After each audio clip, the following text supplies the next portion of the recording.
Oh, well. So I made uh Is this going to oh be another fucking video with me in dresses? no, Oh, no, okay. no, I was no. just checking. I figured the odds. Yeah, well, odds are good that I might have something like that, but I Yeah. did not do it this time. Oh, okay. No, I made a like a intro for the show. I spent a lot of time making it, a lot of sound effects, a lot of fun stuff like that. And it's only in 90 seconds. What do you say? Fuck. Because I threw my goddamn keys across the room where my bottle opener is. Oh, I'll go get it and then I'll And I'm cue in a this up. little corner, like I'm in a little cubby corner here. And I'm like, mother, I got my Carolina Reaper almonds over here. I got a full cola of beer, cola beer. Cool. I got a cooler. I got a cola beer. And I'm like, where the fuck did my keys? Oh, you threw those across the room. That was kind of stupid. I'm not a bright man. I'm not a smart man. Jen A. Shelf help, Shaw.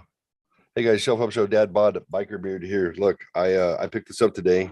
I was trading a man in an alley for sexual favors, and he's like, "Hey, do you want a leather skull cap?" And I said, "Well, yeah. I mean, who doesn't?" And he said, "Well, take it off my head, big boy." And so I did. Wait, I said, I could. Okay, hold on. I'm trying to adjust in my own mirrored reflection in the. It's always difficult. I Uh, feel like it's always difficult yeah. to get that down pat. Like which one? I always do it with my beard, right? Because my beard always goes one way. So it's always the opposite way. So I said, yeah, this will go with my, I can wear this with my motorcycle helmet, a little protection, which is nice. Or the other option, I could wear it when I'm doing a show. Or, yeah, what do you think? Yeah, dad bod, biker beard. What's up? It's cute. Yeah, I think you look cute. yeah, Rebecca said, you're really going for it, aren't you? Going for what? She said, yeah, sticking with that dad bod biker beard thing. I knew I what was she like, you meant. I love knew it. what she meant right away. Yeah, As soon as yeah, she said, "You're really going for it." That's why I yeah, laugh like that. That's yeah. funny. I'm like, you smart ass. Just Um, because you don't have I don't know. Okay. so I am drinking Dawn of the Red, my favorite beer on the planet. That I ordered 2 cases from Total Wine. So I have Oh, to. that's the one. I actually, I actually have to special order my beer now. I'm at, because I have a podcast. That's right. That is right, sir. Uh the transplanted devil. That would be That's me. you, or are you the trans devil? How does that go? When you're No. wearing that leather skull cap, I have questions. So maybe. Maybe. Maybe. All right. I want to play this damn thing. Do it. You What is worked it? very hard on it. I It did made hard you on, very hard, very hard on. That's right. but Don't know where it's going to show up. I don't know which screen it's going to show up on. So let's cue it up. I've been clipping a lot of stuff off the interwebs. I found some programs that I can uh, grab audio, video. I get a lot of Jordan Peterson, little Jordan and Joe. Just all sorts of stuff. A little Eric Thomas. When you don't know want who to, Eric. I don't know who Eric oh, Thomas we'll is. do a little Eric Thomas, a little ET. He's good. He's good. I'll show you guys. And we did an actual shelf help last night, a legit one. It was a depression and with suicidal ideation. By the way, kids, I don't get invited to any other shows. I just want to let you know that. Oh well, I figured I feel like I've invited you on off days that weren't Tuesdays and Thursdays, and you weren't available. I don't know. There's been a couple of Saturdays, even when I'm in my car, that I Yeah. will check in with you. I'm just saying, Oh, like last night, I would have actually been unbelievably honored to be involved in the show, because I would have kept reminding you put the suicide hotline up there. So I did. I started. It was a big disclaimer was on there. It was First Sergeant retired Jason Danatel. Do you remember Jason? Did you ever meet him when he worked at McDonald's? Can you hear me? I can hear you. I'm thinking. Okay. All right. Very What do you tall, look like? tall Frankenstein looking head, in the nicest way possible. 6'5". He'd ride his 10 speed, not his 10 speed. His 10. Javi's friend? Who's? Javier's friend? I don't know. I don't know who Javi is. I don't remember this person. Okay. Anyways, he was in sales. He wasn't in management though. He was in sales daytime. So you may not have, I don't know. Well, maybe not. But we went to the next company together. We've been there for 7 years, same time. He did 23 years as in the Army he made first sergeant, Wow. which is up there for enlisted. He did a couple of tours. He had issues with PTSD and also kind of some unresolved childhood issues with his mom. Left his dad and left the kids behind, and mom left. So he had a lot to wrestle with. So knowing him for his 15 years that I have, it was really good because I've seen him go from going off the deep end and literally wanted to end it. It was just scary, really scary. Big time. To riding his bike, 40 miles in order to wear himself out enough. And he owns a gym also. He owns a gym in town, Factotum Fitness on Broadway. To working himself out. Like he tried to find any way to cope with it that he possibly could. And he's kind of hit this evolution where he said, the problem is that our generation specifically, and men in general, are told that they're not supposed to share their feelings. They're supposed to keep everything bottled up inside. I would agree with that. And he said, we dug into it and got to the core of it. But he's like, he can get by better now because he has learned how to be able to communicate what he's feeling and not snap. So let me ask you a question.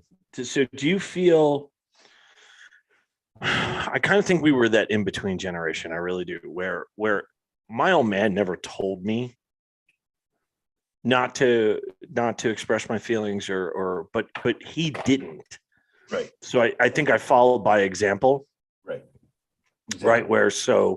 And I think his generation probably was fucking told men hold in their shit, you take care of your shit kind of thing, Yeah. But so our generation, do you think we were the first ones to not be drilled in so much not to do it, but dad led by example. We tried to be like dad because right. Okay. Our dads were raised by the silent generation, so correct. They suffered in silence. And I feel that I can always speak for myself, right? Because I'm the one that raised my kids, but I've always been like, whenever you want to talk about, it's normal to have fucked up feelings about different things. I've been like, I guess the uber opposite, or not the uber opposite, probably that next level, right? Where you express, hey, my old man didn't say don't do it. He just didn't do it. And me, on the other hand, I'm like, hey, whatever you're dealing with, dad's probably been down that road. Yeah. Probably got the hat and the t-shirt to match. Right. Talk to me about it. Maybe not all the time you're going to be comfortable doing that, but I don't know. Yeah. Do you think that's right? Do you think you followed that same, because we're the same age. So did your old man tell you not to bottle in your feelings? Like mine didn't, but he didn't say anything. He didn't tell me to do it. And he talked to me a lot, but he would also have those moments where, you can imagine me younger and less controlled of my personality. Right. He was always like, you're an emotional fruitcake like your mother, like comparatively. So, I mean, he was open to it, but he would also mock me a bit because I would spin out of control and be like, I don't understand why. And blah, blah, blah, blah, blah. He's like, listen, dipshit, quit making bad decisions and your life will get easier. I'm like, it's not my fault she got pregnant. You know, he's like, what? Whose fault is it? I'm like, yeah. Yeah, good point. Right. So if I don't put my P in the V, right. And then a B doesn't arrive. Right. Okay. Oh, there is causation in these arguments. Okay. Yeah. P plus V equal B. There's conversations I've had with Hunter. I was like, there's a million things you can do. Trust me. So many things that don't put the P in the V. You can do. I'll teach you, not like hands-on, but I'll tell you about it. That's therapy. Weird. No, it's interesting, right? The difference, but I guess it's a progression, right? Yeah. I guess it's a progression. Every generation is going to bring something different to the table, right? Yeah. Every generation who's raising their kids, I think the goal is always to, better. Use what you know, plus make it better, right. Make it the way that you think you wanted it to be. Right. So I feel my kids think I'm an emotional basket case. So I think they're going to revert back to what my dad was like. You're probably not wrong. I think about it. My kids the same. I was not until I went through the divorce, and then I just was beside myself, and they had like, they're their dad. You're all right. So I was a super asshole and very angry, very, very, very angry in my 20s.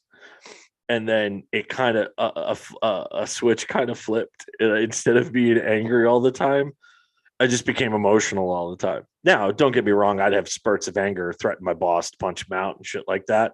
Right. But overall, it's those fucking wait. What? Oh, I missed it. That was me. Oh yes, that was you. Yeah, you.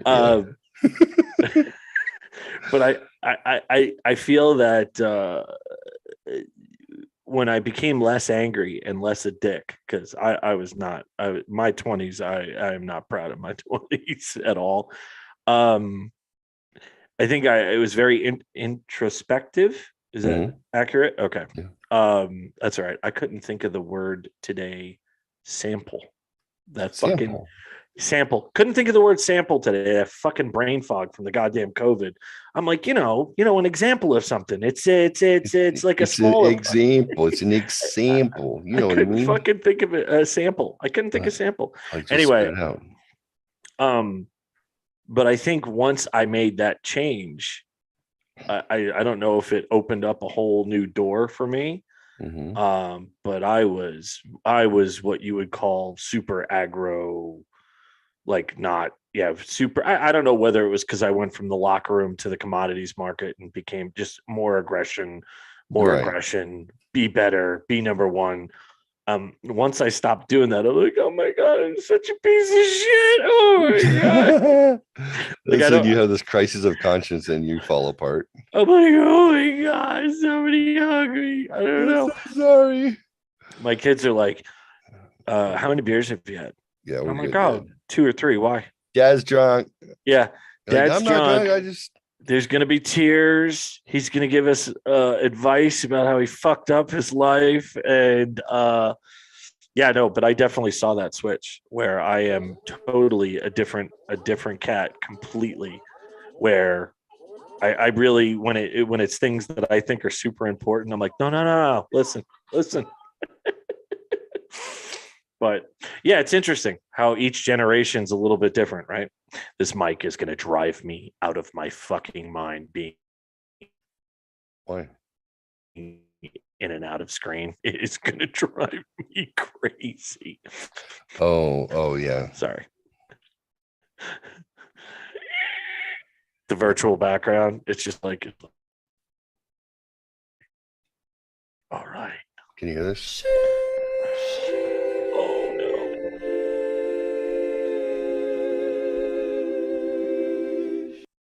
Did you hear that?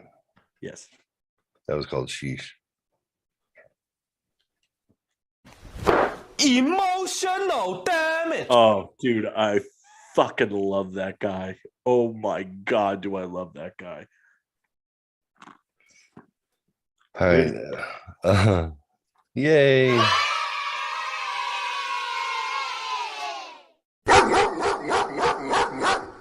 My name is Jeff. All right, so I have all these are all sound effects I use to make that thing. Oh, you're gonna play that, by the way? Yeah. Here's the problem. I cleaned up my computer and I moved stuff around and I did like a bunch of like, yeah. And now I'm like, where the fuck did I put those? Did I put them in the folder that says show stuff? Because that would make sense. Because that's where I would look for what? Show stuff. Yeah. And then I'm like, where is show stuff? Is it in? I have this little tiny onboard hard drive, and then I have it backed up to my Google Drive, and then I have it backed up to the OneDrive, and I have backed up to my Dropbox. I have like duplicates of everything. So I was like, what am I doing? Nobody cares. Just make your life easier. So by doing that, I just made it harder because I don't remember where show stuff folder is. Let's find it. Go ahead. Tell everybody what's been going on in the news. Just high level. Do you remember what's going on this week? I know there's some Joe Rogan controversy. What's up with that? So the Spotify situation has gotten very strange for Joe Rogan, and you can hear me still good, right? The mic's all right. Yes, okay. Sir. So originally, Spotify, the president, CEO of Spotify, came out and said Daniel Elk.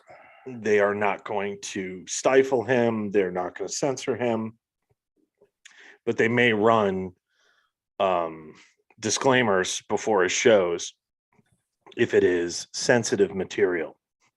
So this all started when they brought the guy who has 9 patents, 4 of which are on the basically what made up the COVID shot. They had what was his name? Peter McAuliffe was the one who was right before that. Daniel, no. Yeah, I don't. Anyways, Offhand, I'm not really sure, but so the guy, I want everybody to listen. The co-creator, the guy who helped create the COVID shot, okay, has 9 patents, 4 of which have to do with the mRNA. Yeah. And then the number 1 most published cardiologist in the world. So let's say that again. The number 1 cardiologist published in the world. And an epidemiologist. And relevant. And liberal media was saying he was bringing on fringe people to comment about the pandemic. Fucking retarded. Can we just throw that out there? Anyway, so, but like a bitch, and I think he was trying to do the right thing by the dude that gave him $100 million, right? I think in my heart, that's how I feel Joe kind of went about this. Agreed. He actually apologized, or kind of apologized. Kind of. He said, hey, I acknowledge some of you might not like it, so I'll try and be more balanced. But or bring on but you can't ever do that. Don't apologize for being yourself. Don't apologize unless you feel you made a mistake. I'm ready. Sorry. Do not apologize. So anyway, so he did that.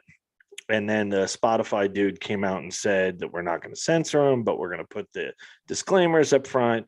And then the woke mob said, oh no, that's not enough. We need to crucify him. Yes. So they went through 12 years of podcasts and came up with a montage of him using the N-word. And kids, when he used the N-word, he was actually reading rap lyrics. He was not using it in a derogatory way. He wasn't, or he was literally like air quoting. Like then, correct. Then the guy said this, right? And you can see it. You can see it happen. You none of it came out like casual, like what's happening? Like right, nothing like that. And so now, and The Rock Dwayne Johnson is the biggest bitch on the Well, planet. So The Rock comes out and he's like, hey, I stand by you, brother, when the first part happened, right? And then, Right. like, I stand by you, brother. Look forward to having a tequila with you. And everyone's like, yay, Dwayne Johnson, having your guys back. And then a dildo named Dan Winslow, who he tweets to The Rock, hey, but have you heard all this racist stuff? He's using the N word, and how dare you be on his side? At which point, The Rock doesn't go, let me investigate. He says, oh, damn, you guys are right. Yeah, I can't condone that. That's not, thanks for the heads up, people. Such a bitch. And he's a piece of shit actor anyway. He's not good in anything. He's just not. And fuck him. Dude, but So he backpedals. Just And whatever then what the happens? wave. What exactly? Right. Yeah. It's whatever the tide wants to do. Well, Fuck you forgot when you sacrificed that baby on the altar of Clinton. Like you got the money, Rock. You understand. You have to. Your handlers forgot to give you the shock, and you didn't know that you had to get back in line. But I hate to see it, but I wouldn't. I want some right wing or conservative libertarian group to get all of his quotes from when he was in the WWE. Well, check this out. Right after he got, or that happened, right? Somebody put up him talking to Mankind about and doing testicles and all doing a sorts Chinese voice. Right. He got freaking canceled immediately. So like he's like, I got your back, and they're like, no, you don't. He goes, no, I don't.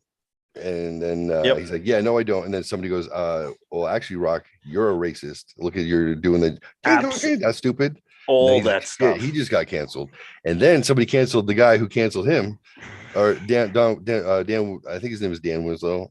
He's an author. They pulled his books, and he uses the N word continuously. He's a white guy in his books. All the characters are racist. He wrote them. They put it up right there on Twitter. Oh, what about you, motherfucker? Well, what about you? Everyone's like just going after each other. And the left shall eat itself. I took it as a like I enjoyed the fact that they were just coming after each other. And they're like, no, you don't, because you are not better.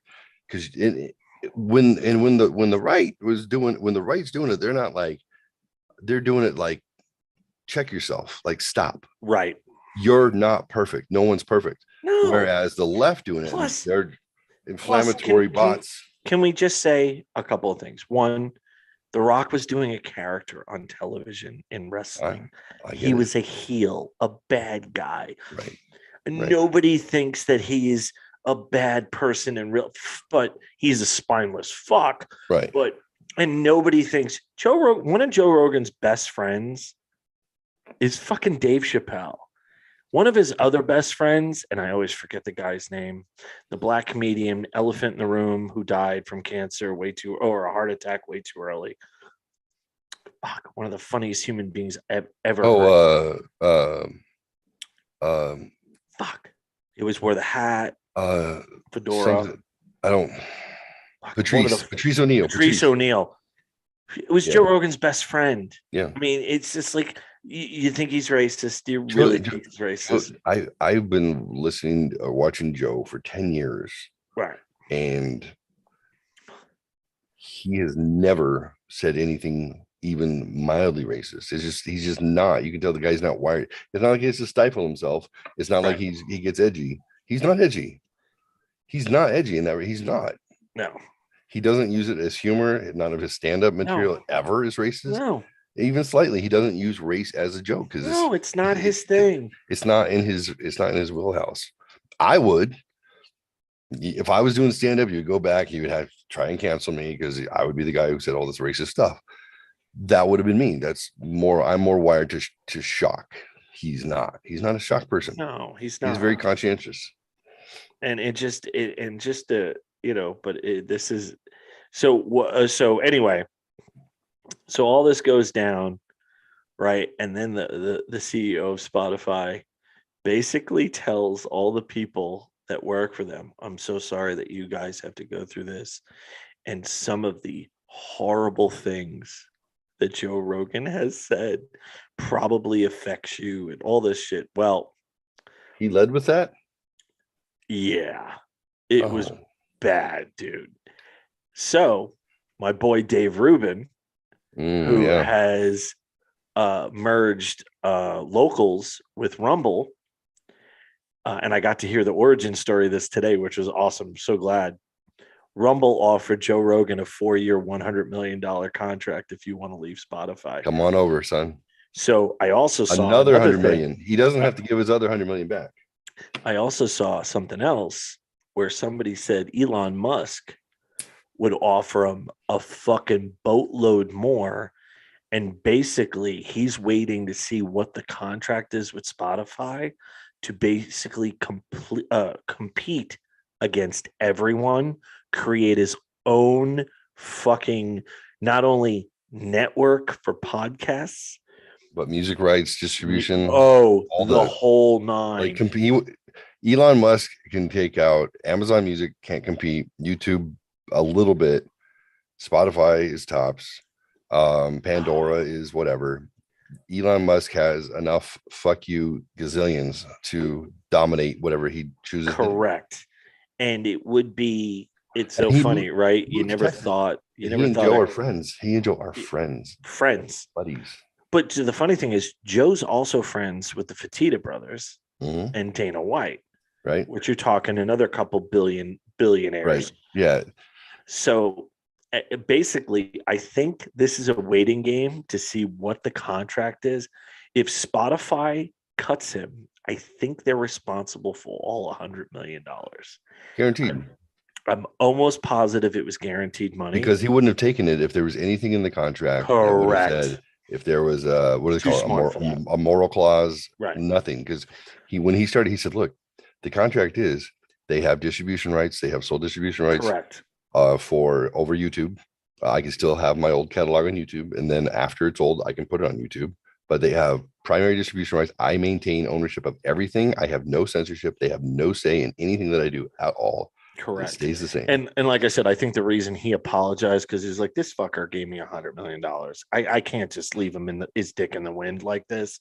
Well, Spotify's they had dropped billions but that was based on the earnings report that came out. Correct. It had nothing to do with Rogan. Had nothing to do with You Rogan. throw Rogan on there, and you're going to have investors pull also, but it wasn't because of Correct. Rogan that they dropped. Because of Rogan, they went up. So it is. So my hopes and dreams, the only thing I hope is that Rogan doesn't go, you know what? Fuck all this. I have no interest in being the beacon of free speech. I have no interest in going through this. I'm out. I hope to God he doesn't do that. I don't think he will. I really hope he doesn't, but I got to tell you, having the entire country, or not a country, but basically a political party come after you has got to give him the resolve, because he was always left. He was always lefty, and he thinks he still is, but the left leaned so far that he dropped off the map. Correct. Jordan Peterson actually, but Jeff, like most of us, right? But like most of us, right? I would be I am a liberal for the 80s. Oh, I'm a liberal. Oh, 100%. Yeah. Yeah. I mean, it's like, I didn't fucking change my point of view. Oh, freedom of speech, freedom of religion. The government shouldn't be up all in my shit. Right. I don't know. Even when the Supreme Court said gay marriage is not our thing, it's we can't regulate it. I was like, good. Let everyone get married. Government should have nothing to do with that adults, at all. And you want to be miserable too, then get married. You want to give up half your shit, marry him. I don't give a fuck. Do what you want. That's the first thing. That's the first thing I said to James. I'm like, oh no, I hope you guys get fucking married. Now you can experience all the shit that everybody else does. Fuck yeah, I don't care. Yeah. Right. Oh, like, I don't. Yeah. Why? What does that have to do with my daily life? It has nothing to do with me. I don't care. The only thing I want the federal government to do is legalize weed. That's the first thing I want them to fucking. And how big a piece of shit Biden controls Congress, the Senate, right? And he can't. And he hasn't even brought it up. Hasn't even federally fucking said, let's bring it up and let's make some fucking money on this thing. Instead, let's not even talk about it. Fuck you, you fucking cock. Oh, God. Pieces of shit. Oh, anyway, so that's where we're at right now. About 115 podcasts have been pulled from Spotify. Anybody with any conservative or dark web, the intellectual dark web people have all been pulled off. Why? And the CEO of Censorship. Spotify said these were Joe's decisions. Fuck you. No.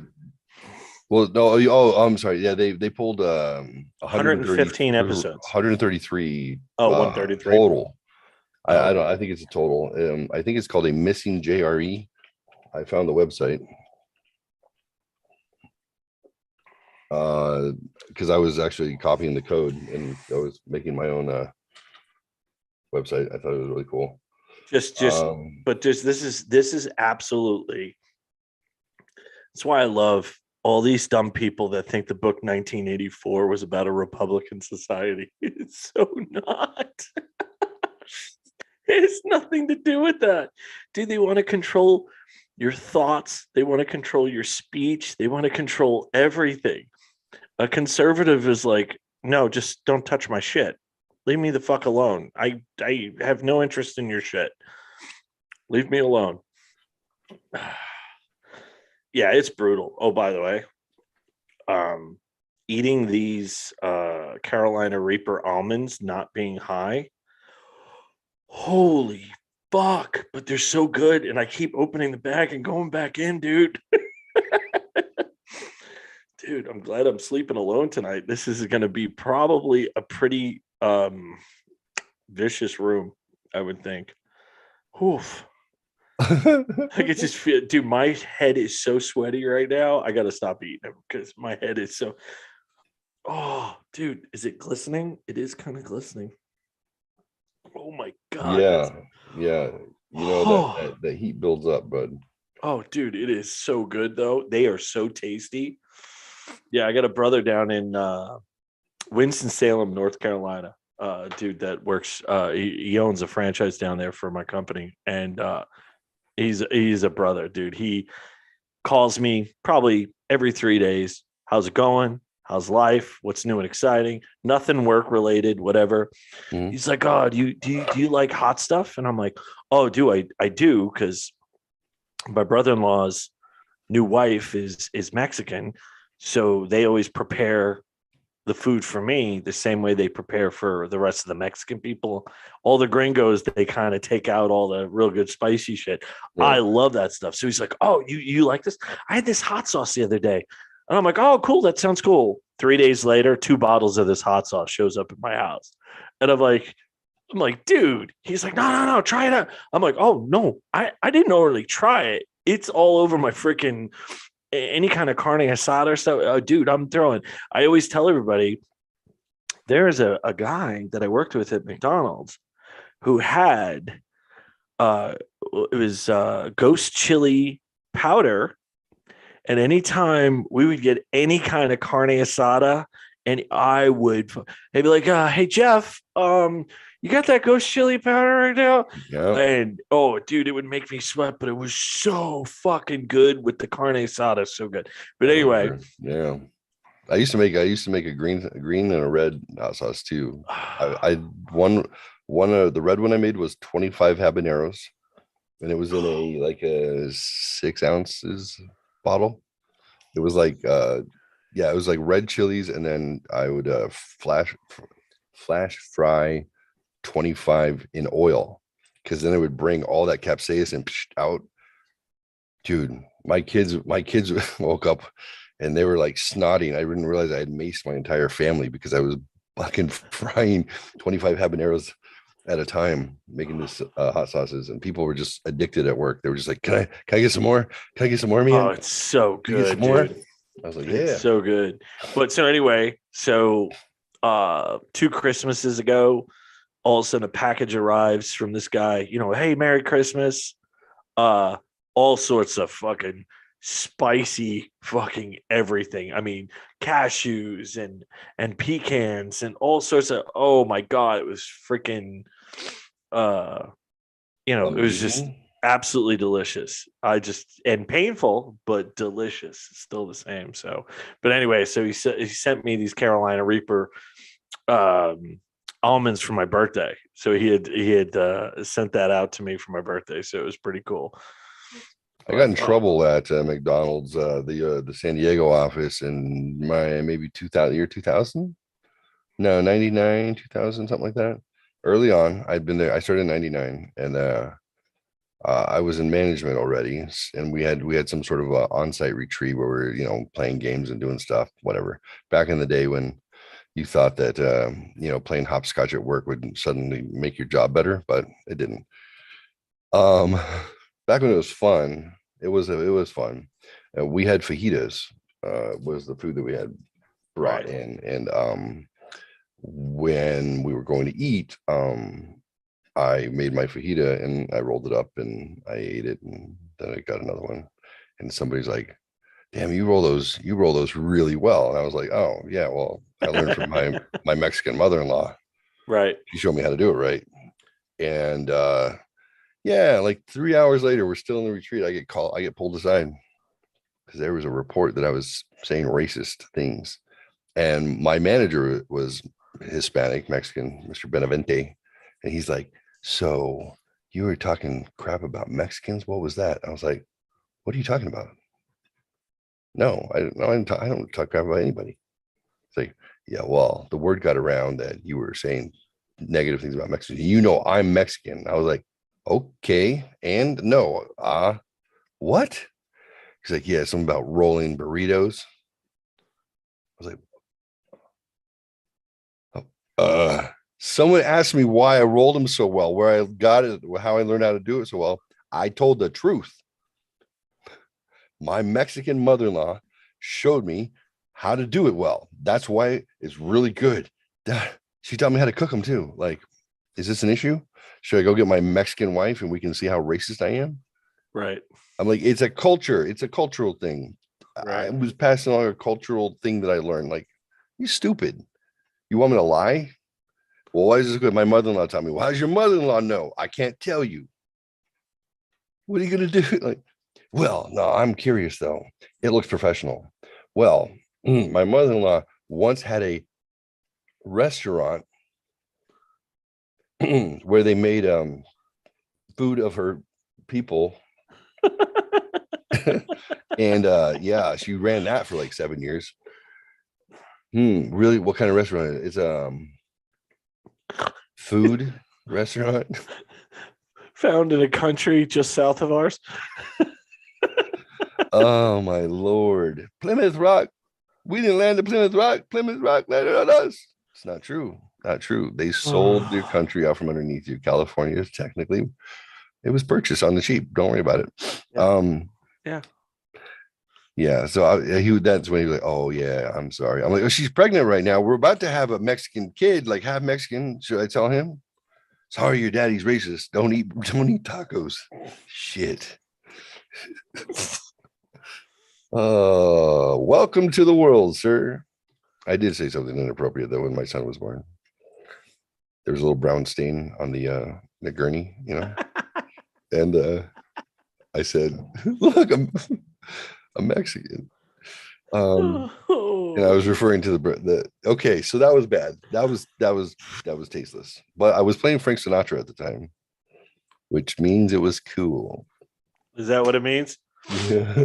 Hey, the short-haired masculine female OBG doctor who was delivering our child, she told me that was the coolest birth experience she had witnessed in 15 years that she'd been doing it, because I had my rockabilly gear on and fly me to the moon, and we just kept going. She's like, 12 hours of Sinatra. I'm like, I got CDs.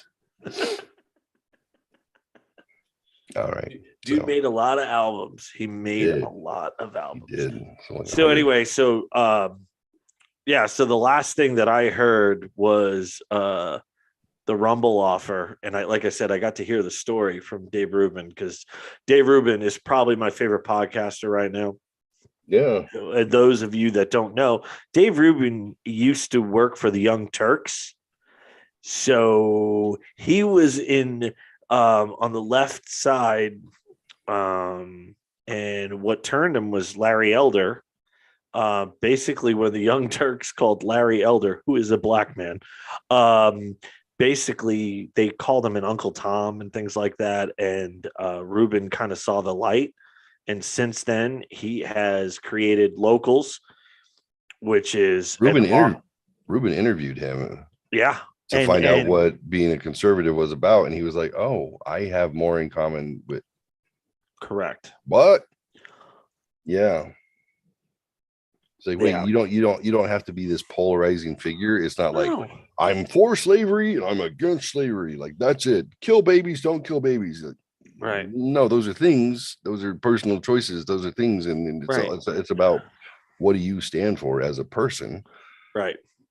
It's your moral character, kids. Right. It really has to do more with your moral character, Right. Overall, than on particular and particular subjects. Let me finish that statement. But because that's the difference between Democrats and conservatives overall, is that a conservative can be like, hey, you know what? No, I'm okay with abortion, or hey, you know what? I'm not thrilled with the death penalty, or you can have other opinions. Right. And unlike the other side, conservatives don't crucify you for every fucking thing that you don't tote the company line. Right.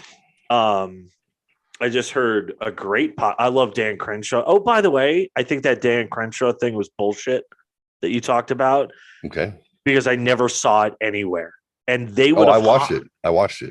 I think it was a hybrid clip, because no news outlet had anything about it. Dude, they would have played that until the fucking sun came up. There was nothing. I couldn't find it. And then I was like, well, if Jeff said it happened, it probably happened. But I kept looking. Where I kept going? CNN and MSNBC. I kept looking, and I'm like, there's nothing about this. So it must have been a setup. It must have been a setup, and it just went away. Nobody ever talked about it again. So I'm gonna give you a resource that I use that is gonna blow your mother effing mind. Okay. Okay. And if you have a window up, I would bring it up because you'll love it. It's perfect. And anybody else, this is what you get when people like me I spiral and go look for stuff. I find I got a handful of things that even I'll get you free software, whatever you want. Is this on the dark web? No. Oh, okay. This is called a FeedSpot. So go to feedspot.com, and this is an aggregator blog that somebody set up basically to aggregate across FeedSpot blog. Yeah, feedspot.com. Just go to feedspot.com. But yeah, they have a blog. So the guy who runs this, he set up an aggregator to control the internet and to find blogs, news, like if it's podcasts, a blog, or whatever, it's here.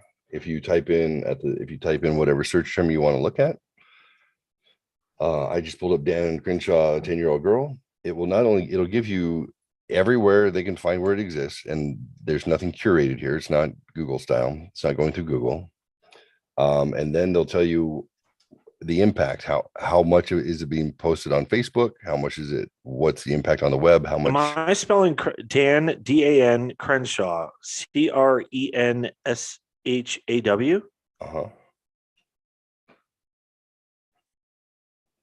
Okay, I get nothing. And 10-year-old girl? Yeah. Here, I'll show you what I'm looking at.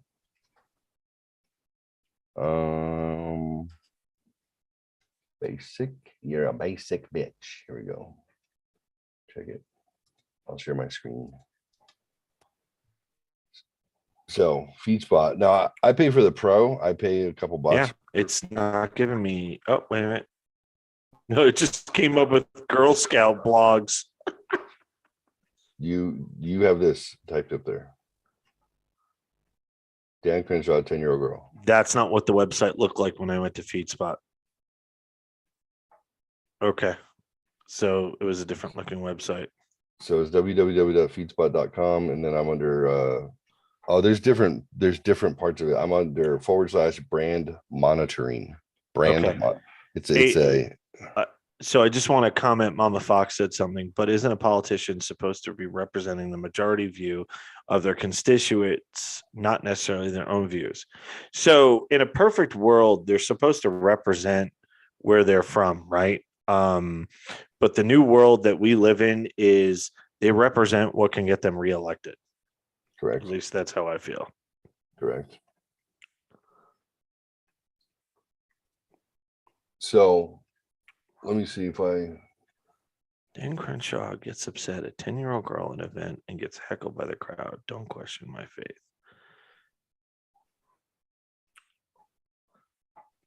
I think that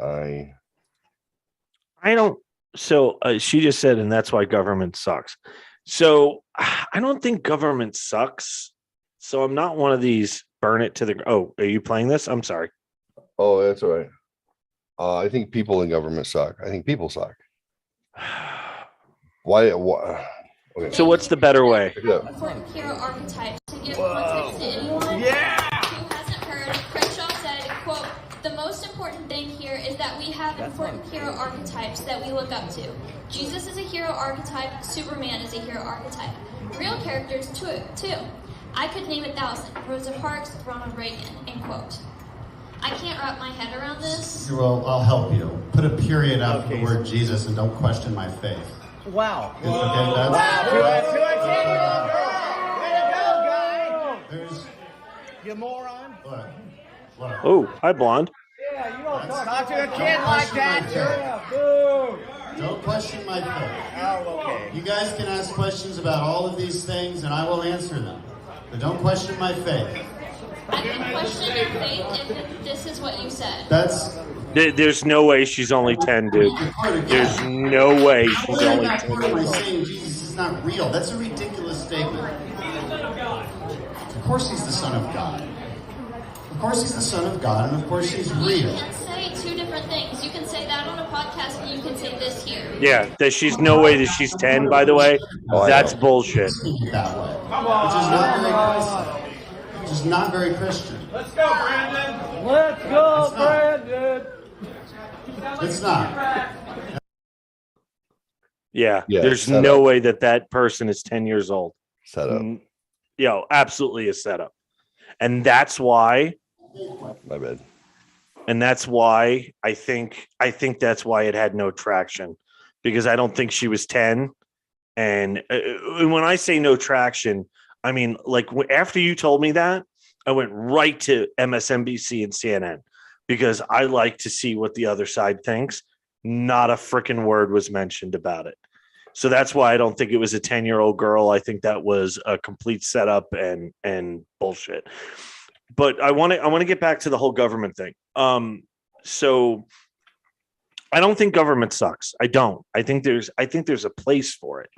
Do I think that we're, as human beings, not perfect? Absolutely. But if you compare, and I know this kind of sounds like a broken record, but if you compare our country to every other country there is, the way that we do it is the best. Hands down. Without a shadow of a doubt, it is the best because Keep going.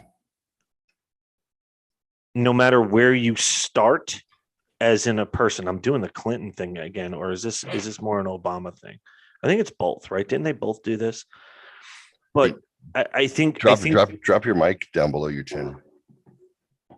Why? That mic picks you up fine. It's got really good. Oh, okay. I'm sorry.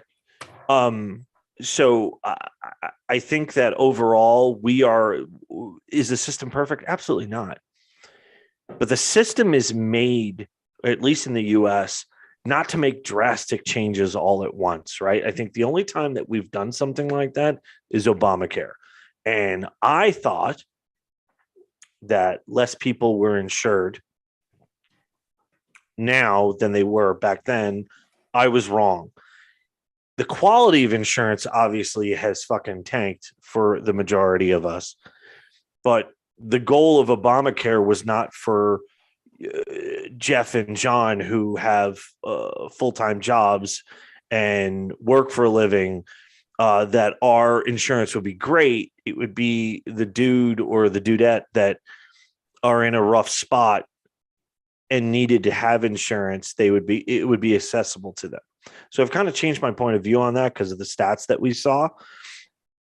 So that would be the most drastic thing that I think has occurred in maybe my lifetime, governmental wise. It's not meant to be drastic. It's meant to be slow. It's meant to be able to be debated, to be able to change with the times. And it has. We've definitely seen government change with the times. But at the same point, keeping that core where your representative in your local district is much more important than the one that goes to Washington. So do I think it's perfect? No, but I don't think it sucks. I think that this experiment has been an unbelievable great thing compared to the other countries around the world. And just to give you a quick example, look at Australia and look what's going on in Canada. And what's going on here. Were our lives turned upside down? I mean, if you want to say, you know what, we had to wear masks.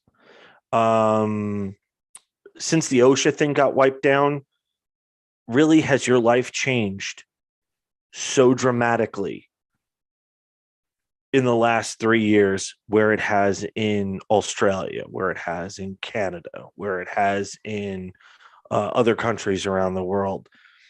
So I don't think our government sucks. I just think we're people and we're flawed. So I don't think it's perfect. Do I think it'll ever be perfect? No. But I don't think it sucks. I think actually the system we have overall is amazing. I really do. And hey, I'm a libertarian, or like we talked earlier, probably an 80s liberal. Right. My rights have not overly been changed in the last year. I guess we have the masks. Again, the OSHA thing got wiped out. But if you think about what our country has done in the last 20 years, where we've actually given more rights, where gay people are able to get married now, and it's considered the same as a straight couple, which really should have nothing to do with government, but it has given more people more rights. And I think that overall is a good thing. So I don't know, some of you probably who listen probably are a little shocked by me saying the government doesn't suck. I just think it's imperfect. I just don't think we're there because as a whole, humans are imperfect. So, but I don't think that the government sucks. I just think we're still in work of progress. And I think we're feeling our way through it. And I don't know. What is your thoughts on that? The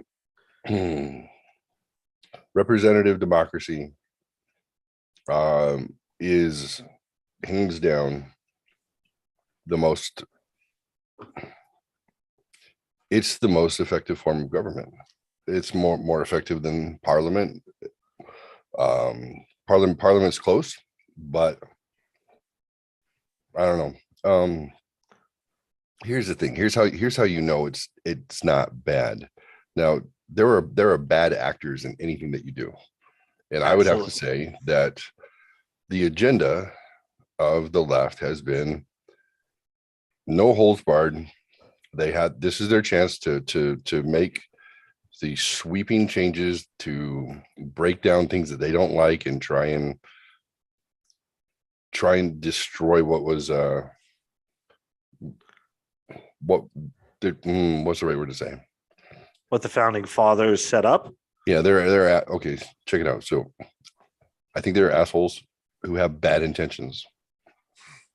They want to toss everything upside down, and they don't want America to look the way that it has.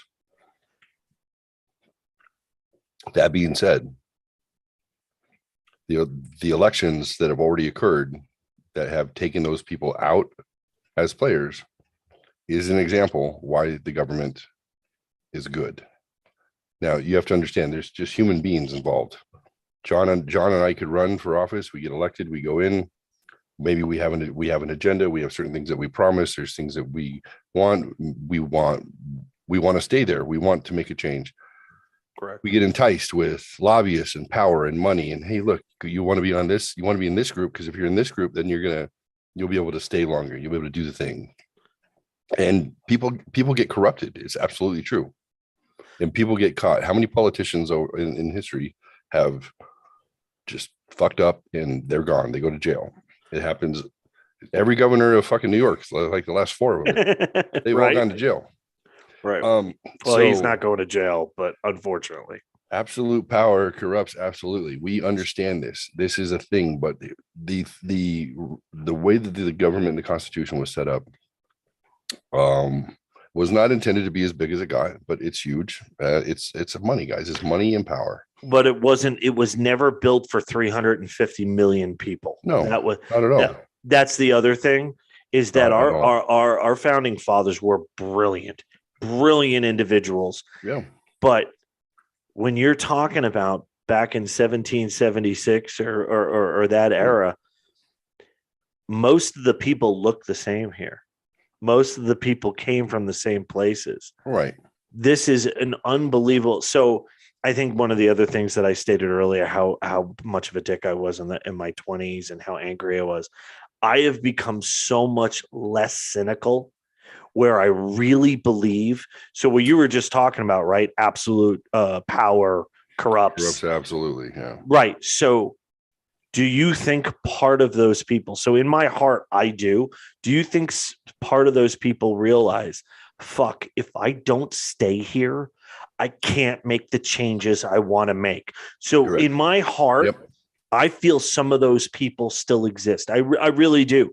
Whether it's a minority, whether it's a majority, I wouldn't know because I don't know the people. Right. But I have to feel, and I guess this is my faith in humanity. I still have it. Which is I think pretty cool actually, because I don't consider myself a gullible person or not very smart. I mean, I make jokes and I self-deprecate all the time because that's what we do. But I really think I think there are still good people there, and I think some of them understand the game, right? They know the game. Where, hey, listen, kids, if I can't dress to play in today's game, I can never make a change. So do I have to do some things that maybe I'm not overly thrilled about, but to stay here to still make the changes that I want to make? I definitely think that debate, that debate for your soul occurs probably with a lot of these dudes and dudettes, right? I really feel that way. Yeah. But I still feel I have faith in humanity. I do. Because you know what? Kirsten Sinema and Joe Manchin have given me that faith in humanity. They really have. Do I think AOC is an evil fucking cunt? No, I don't. Mm-mm. I think she's uneducated. Yep. I think she thinks she's doing the right thing for the right reasons that she thinks are the correct way to do it.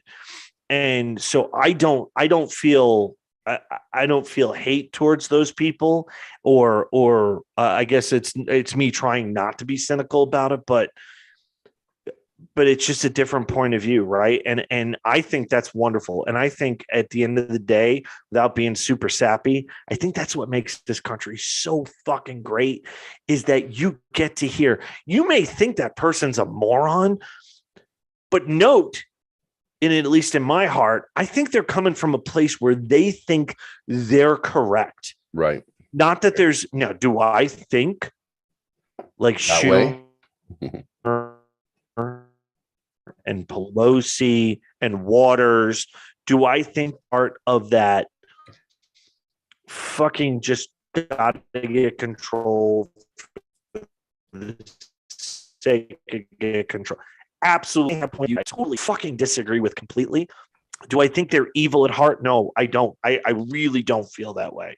So maybe I am naive and maybe I am gullible, but I still believe in human nature. And I think that humans as a whole are good. Like that's your first reaction is to be good. Well, your first reaction is survival, right? I mean, that is going to be your first reaction. It should be anyway.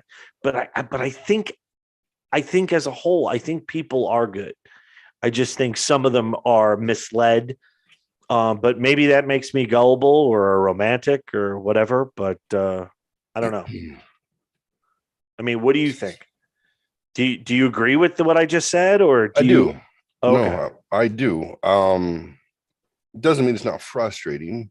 Doesn't mean it's not damaging in what we would consider damaging. And what you pointed out, John, was really good. Is very spot on. How bad is your life really? Right. There's all this noise, right? There's always shifting of money, and that's power. The left comes in, they're shifting money differently. That's what they're doing. Okay. And while they're shifting money, just like when the right does it, there's a certain amount of noise that's being made to distract you from where the money's being shifted. Okay. The US are the number one power brokers in the world, therefore in the universe. That's the job. Okay. If you think about the stability that's happened in the world because of the influence that the United States has had, it's kind of remarkable. And a lot of people look at it as something evil, but you have to think that within the last 100 years, there have been benevolent despots. These are rulers who have no challenge, who have slaughtered millions of people, millions. Pol Pot in Cambodia. All right.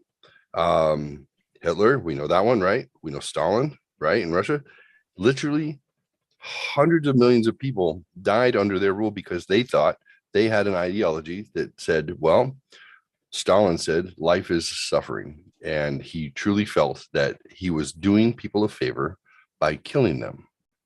Millions, probably they think of upwards of what, like 100 million people. He just killed them. Right.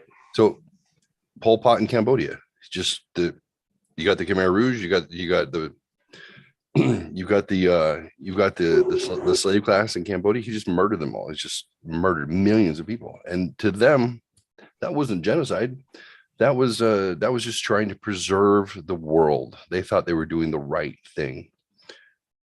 It's so remarkable if you go back and you look and you make a comparison, is they weren't necessarily evil in their intent. They thought they were making the world a better place. Hitler thought he was making the world a better place. He said, well, you know what? The Jews are bad because they control the money. And if they aren't giving you the money, and Austria and Germany had already struggled through a war where their country was decimated, and they had to start over and everybody was poor. As another 20 years, that country was destitute. And so was it the best idea in the world? I don't think so. I think it was awful. But his point of view and the people's point of view, he didn't create it, he used it and harnessed it, was that, well, this is a group of people who are making it impossible for our countrymen to ever get ahead. What do you do with the people who are transient around the world and they control the money? If they don't give you a loan, then how are you ever going to be successful? Well, let's get rid of the people who are in charge of that. Think about it. There, but for the grace of God, go we, right? This is not ancient history. If you look at how other governments have run, and those are extreme examples, there's 210 countries in the world. How many democracies are there, and how many true democracies are there? We rank like we're not top of the pops because of the bullshit that's happened ever since Trump got into office. We declined around the world. Does not consider us a true democracy because of the influence of the lobbyists and the influence of the news. We are recognized as having propaganda just like you were taught the Russians did. Right. Right. Oh, we read Pravda. Ooh, we know the bourgeoisie and the proletariat. Yeah, we heard about that stuff in high school, whatever the hell fuck that meant. The ruling class and the poor class. we're becoming a little bit like that, but we're not killing millions of people. Correct. Okay. Are there experiments being done on us as a population? I guarantee it. It's psychology. It's called, what is it called? Mass transformation. Mass transformation hypnosis. That's what the second doctor, not Peter McCullough, the cardiologist, but the other guy, the mRNA guy, talked about. He said, is it likely that the government is purposely not giving anybody any medicines and purposely trying to see if they can give everyone the shot because of mass transformation hypnosis? What happens when you create stress, and then you say, guys, look, over here is the relief. And people go, oh, I want the relief. Right. I want that relief. Doesn't mean you're bad. Doesn't mean you're weak. Just you want the relief. Right. It's the weird intellectuals in society who are paying attention going, wait, what relief? I get it stressful, but guys, get out of line. Ask questions. Are the vaccines bad? No, they're not. They're not. And both of those doctors said that. They said they're not bad, but they're not as good as they're telling you. Right. That was their concern. Guys, there's not 800 deaths due to vaccine. There was 12,000 in the first, 250,000 that were done. He goes, with the SARS vaccine, that when there were 6, they pulled it. 6 deaths. They pulled it. He's like, that's the problem. He goes, you have to question that. He goes, but both doctors said this. As a percentage of people who were injured due to vaccine compared to the percentage of people who were helped when this was with the first virus, they didn't really plan. They didn't know how it was going to change, so they don't know. Was it good? And both, well, I don't know about the mRNA guy, but the other doctor, he's like, I got my shots. My family got their shots. Like, he goes, I'm not saying that it's a bad thing because it's not. We're just saying it's being misrepresented, why it's happening, and how many people are actually getting sick. Like, you should know that. It's crazy. But if you compare that to get on the train and we're going to take you out to Poland and we're going to put you into lockers and kill you, that's not that. No. But mass transformation hypnosis is part of getting people to get on the train. That's where there's going to be concerned. Is part of this a big ruse to see if they can? How do you control 330 million people? Right. It's crazy. John, what you pointed out is so accurate. The ratio of humans to people who are supposed to somehow govern is far greater now. It's not like you're just like, hey, guys, come gather around. All right, I'm going to ask for some money when I go back east. So you guys are going to donate from our state, right? So we can do some stuff like big stuff. Like, yeah, we'll get some funding from them too. Okay, what do you want? Okay, we're going to go. I'll write you letters. See you in 3 months. Right. It's different. How do you stop populations from imploding, self-destructing? What happens when you have the technology we have and the access to information that we have and not fear that bad shit's going to happen? There's a reason why authoritarian governments exist in populations that are that big. It's because 10,000 or 50,000 or 100,000 people in government cannot control 1 billion people. But it doesn't mean that they are necessarily the best people to police themselves either. There's got to be something. Like, I can't imagine being responsible for that. There's a reason why when you're managing people, they give you no more than 15. Right. Because you can keep a beat on 15 people and have an idea what's going on. It gets bigger than that. You have a manager who's looking over your shoulder and looking at more high level, and then up and up and up. Right. I'm not making excuses, but think about it from that perspective. If they said, look, you're responsible for everyone in Tucson, well, right, that's 800,000 people, 1 million in the county. Okay, well, you're responsible for 1 million people. Take care of them. Don't fuck it up. You get their money. May the And force be with you. Yeah, Right. see how it goes. Right. No, Deal and with it. that was part of my point where I don't think government sucks. I just think I think that when it was designed, I don't think, and don't get me wrong, I think they put in measures to help with population growth. I don't think they, number one, thought the population would get to where it was, and number two, nobody planned for social media. Nobody Nope. could have predicted anything like that, where a story, I remember hearing, it was something really interesting. I wish I remember where it was, but how somebody had said once that a rap song that was created in Brooklyn could hit in Japan before it was ever popular the next county over in Queens. Yeah. Like it is a different, I think it's a infrastructure, right? It's completely different, right? I don't think we ever planned for that, but do I think overall they're doing the best that they can? I do. I have to think that way, right? I think that's the way my brain has to comprehend, or I just would go to a fucking horribly dark place where, fuck everyone, fuck the government, fuck this, fuck that. Again, all the things that have happened in the last 2 years, my biggest inconvenience was I had to get a COVID test so I could go to a concert. How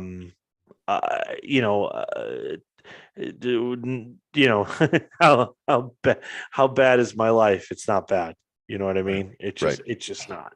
So, but I think again, we live in a different world where it's automatic gratification, right? Instant gratification. I don't know. Is there a better way to do it? Nobody's come up with it yet. Nobody has. Again, it's representative government. So here's the thing: if the people, it was set up so you didn't have King George deciding what to do with the colonies over there and giving them no representation. Right. It was not set up to be separate but equal, all that stuff, or what? How does that go? Yeah, separation of powers. That's actually not in the Constitution. Just so you know, the Supreme Court, the executive, and the legislature could all come together and decide that they want something to happen, and if that's a representative of the people, then they're going to do it. If you take too many missteps, or the missteps are too egregious, and this is laid out in the Constitution and it's in the Declaration of Independence that explains it. They said when people are basically put upon and pissed off at their government,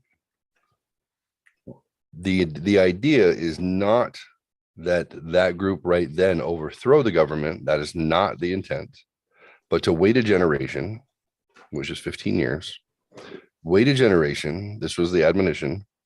And so when your tempers are down and when it's not so fresh and it's not directly affecting you right then, after a generation, if you find that it's still egregious and that's still happening, then if you need to do that, if you need to take over, you need to step up and wipe them out, then do that.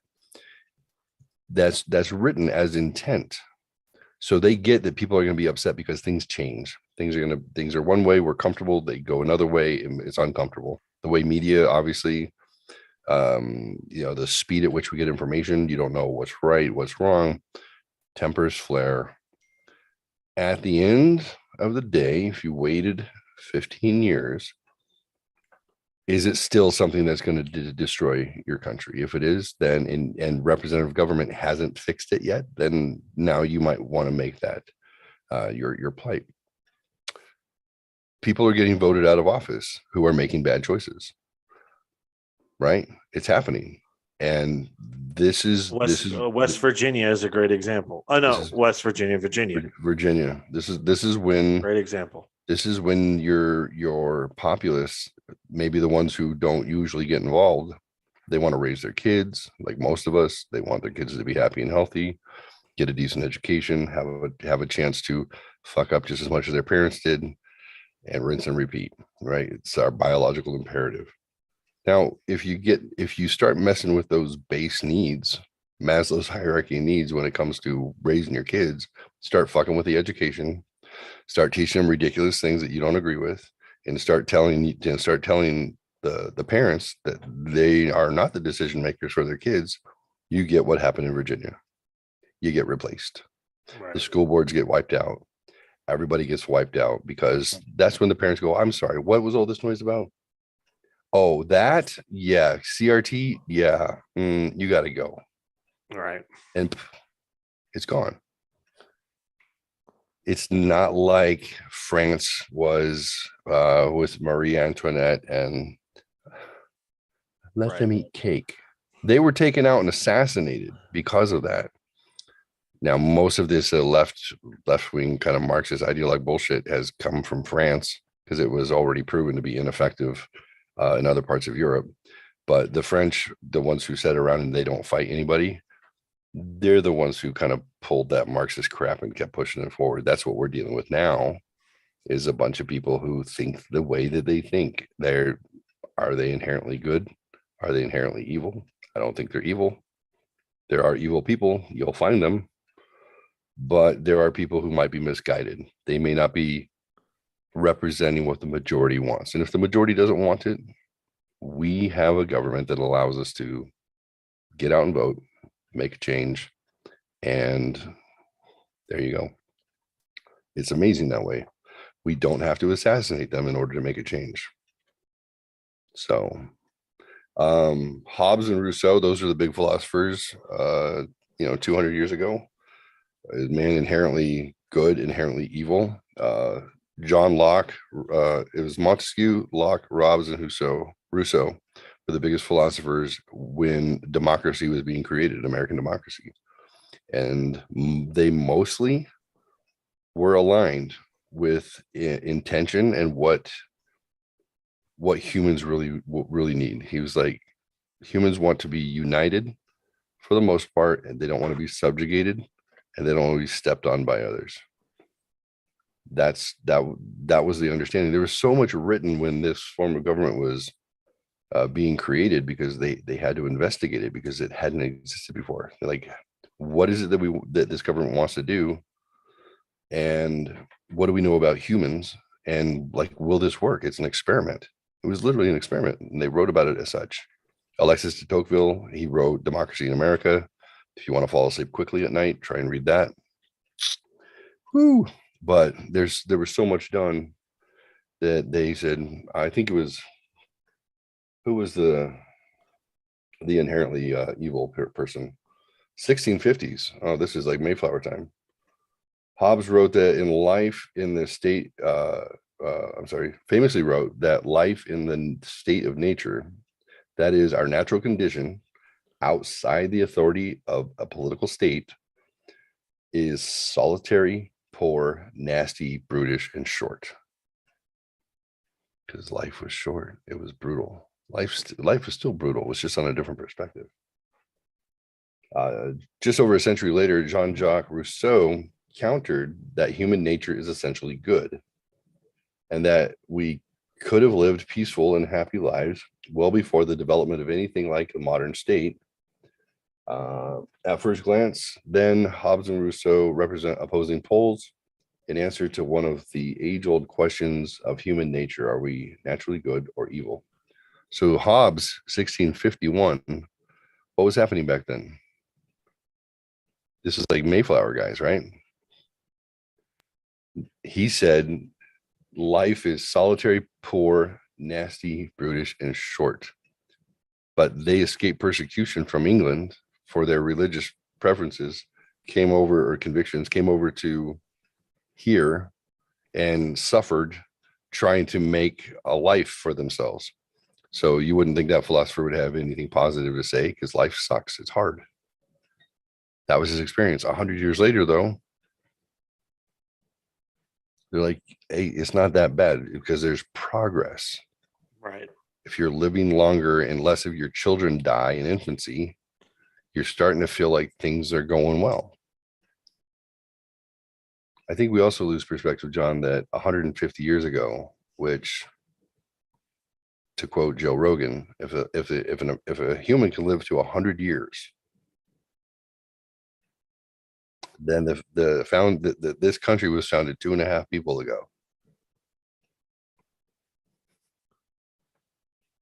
Think about that. That's 2.5 insane. people, 2.5 Right. people ago. Right. That's all you need. That you needed great grandpa to live to 100, grandpa to live to 100, and then, or whatever, you know what I mean? But grandpa, dad, and the next one. Right. Y'all lived to 100. That's 2.5 people ago. Women didn't enter the workforce until like 45 years ago, 50 years ago. They haven't. Think about it. Sanitary napkins did not exist until it was created by an Indian who wanted his wife to not be shunned. That was within the last century, guys. That was in like the 1950s. Like we take for granted the things that we have, and you don't realize, like, in whose generation did all this stuff become new? Your freedom to do what you need to do, go where you want to go, have jobs. When did women in America enter the workforce? What, World War I for a while, and then World War II. Yeah, that's when you got the chick in the what was her name? muscles. That's because Rivet. Wait a minute. What the fuck was her name? what was her name? Ruby Rivet or something like that. Like that, yeah. I think it was something like that. So you think about it. This is when the baby boomers were born, is when women entered the workforce in any sort of consistency. And then it was because of the Second World War. They just happened to stay after that. Not permanently, though. 50s, women hardly worked. Right. 60s, they started to. So we're considered advanced. We are the most advanced civilization That ever we're aware of. Right? Right. As a nation, China's getting close, but they basically steal our technology and then add to it. As a nation, we're the most advanced nation. We put out the most technology. We put out the most innovation. Here, there's still people living in jungles eating beetles. Yep. So yeah, I mean, it's a really good point, John. Outstanding. And Missy, thank you. I think you're right. At the end of the day, if you wake up with the assumption that people are evil and have the worst intentions, then you've already lost. Doesn't There's make nowhere sense. to go. how can you do that? Well, there's nowhere to go, right? If you have zero faith, then why exist? I don't know. I don't know. Right? Who you texting? Mm-hmm. Your mom. Cool. He's available. Yeah, her guy Randy died. Really, Dick? Really? Yeah, last week, Monday. Yeah, I know. Yeah. Hit her up. Say hi.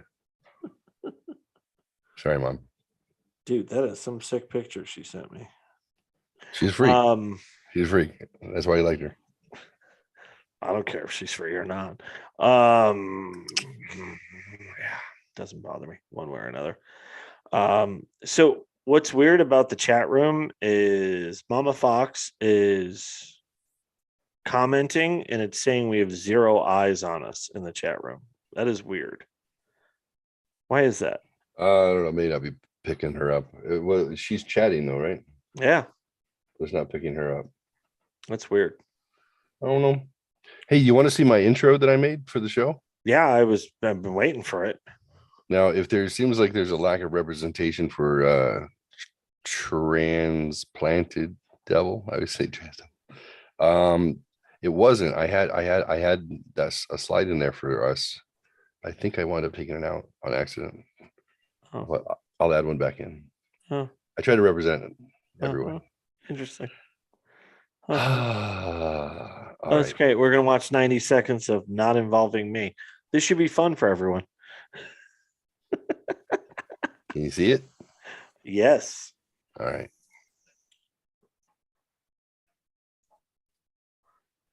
Apparently I can't. There we go. My name is Jeff.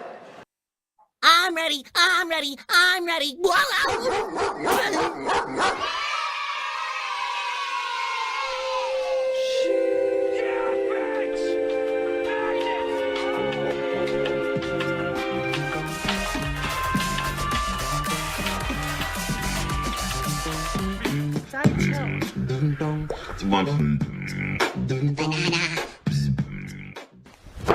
Emotional damage. Guess who? Who is this?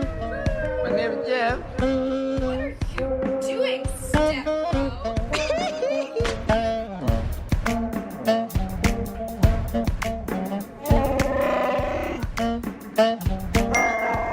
You are part of the Rebel Alliance, infiltrated. Get out! Get the fuck out! You can't handle the truth. Oh, watch, John. Fear leads to anger. Anger leads to hate. Hate It's almost done. leads to suffering.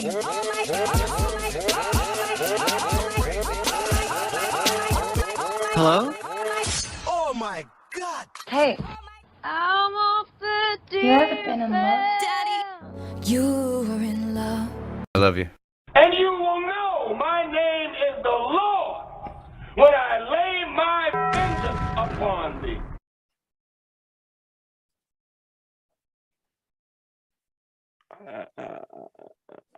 I didn't see anything about transplant. I'm sorry, but I'm gonna fix it. I'm like I'm gonna fix it. I stayed up. Oh man, all of the sound, every sound effect was I had to. Whew, that was a lot.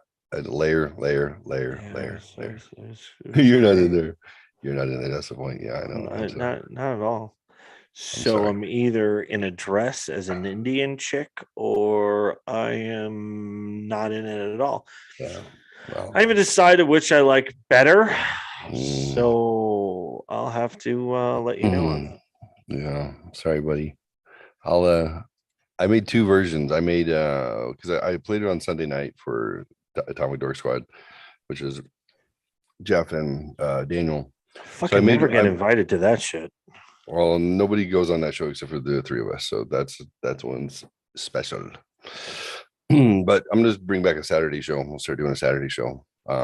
There's interest in that, but because I wanted to show this to those guys, but I didn't want any mixed feelings. I took the girlfriend part out completely in another version, so it didn't have to do emotional damage, which was I fucked jeffboysmom.com, which created some problems.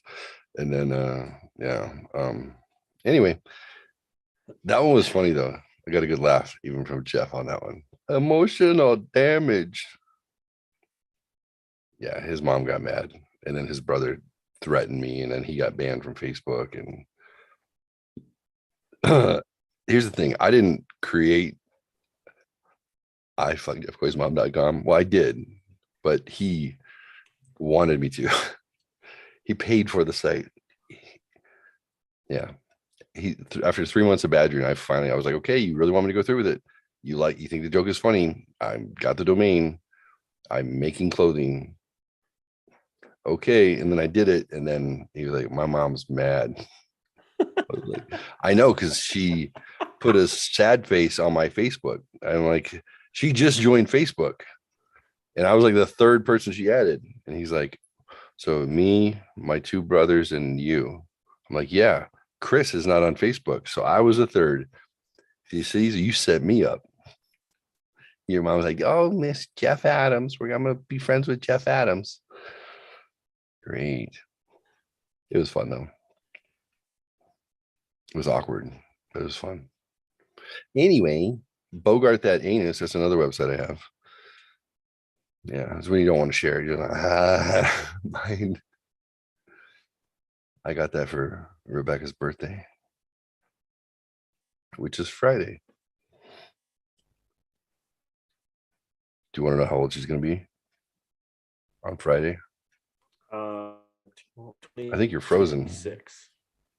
Huh? I'm frozen? Oh, no, you're I not. don't feel like I'm frozen. How old is she going to be? What would you guess? 26. That's the right answer. I know it is. That's the right answer. Yeah. I told her you're leaving one decade for another, and usually I'd have to throw in the towel at this point, but you're lucky you look young for your age. So you can still be arm candy. That's cool. She's got that Benjamin Button disease. She's getting like younger with age, which is crazy. I just stay the same age. Is that what you do? You stay the same age? I just buy more hair dye, more beard dye. I almost did it, by the way. I Yeah, almost did it. you can get don't do just for men because it'll just dye it all weird. You got to get the stuff that gradual. It's gradual. You just have a little salt, a little pepper. Mine is looking more red than ever because, as my father pointed out when I was 32, he said, you see a little red showing up in your beard. You know what that means? I said, what? He goes, it goes red before it goes gray, son. My ex called me up a while back and said, hey, stop dyeing your facial hair. Stop dyeing your hair. Like, just go gray. It's sexy. And I was like, yeah, your opinion doesn't matter. Totally doesn't matter. I appreciate that. She's like, I waited 20 years for you to look like a gray-haired old guy. I think it's hot. I'm like, no, you didn't quite wait that long.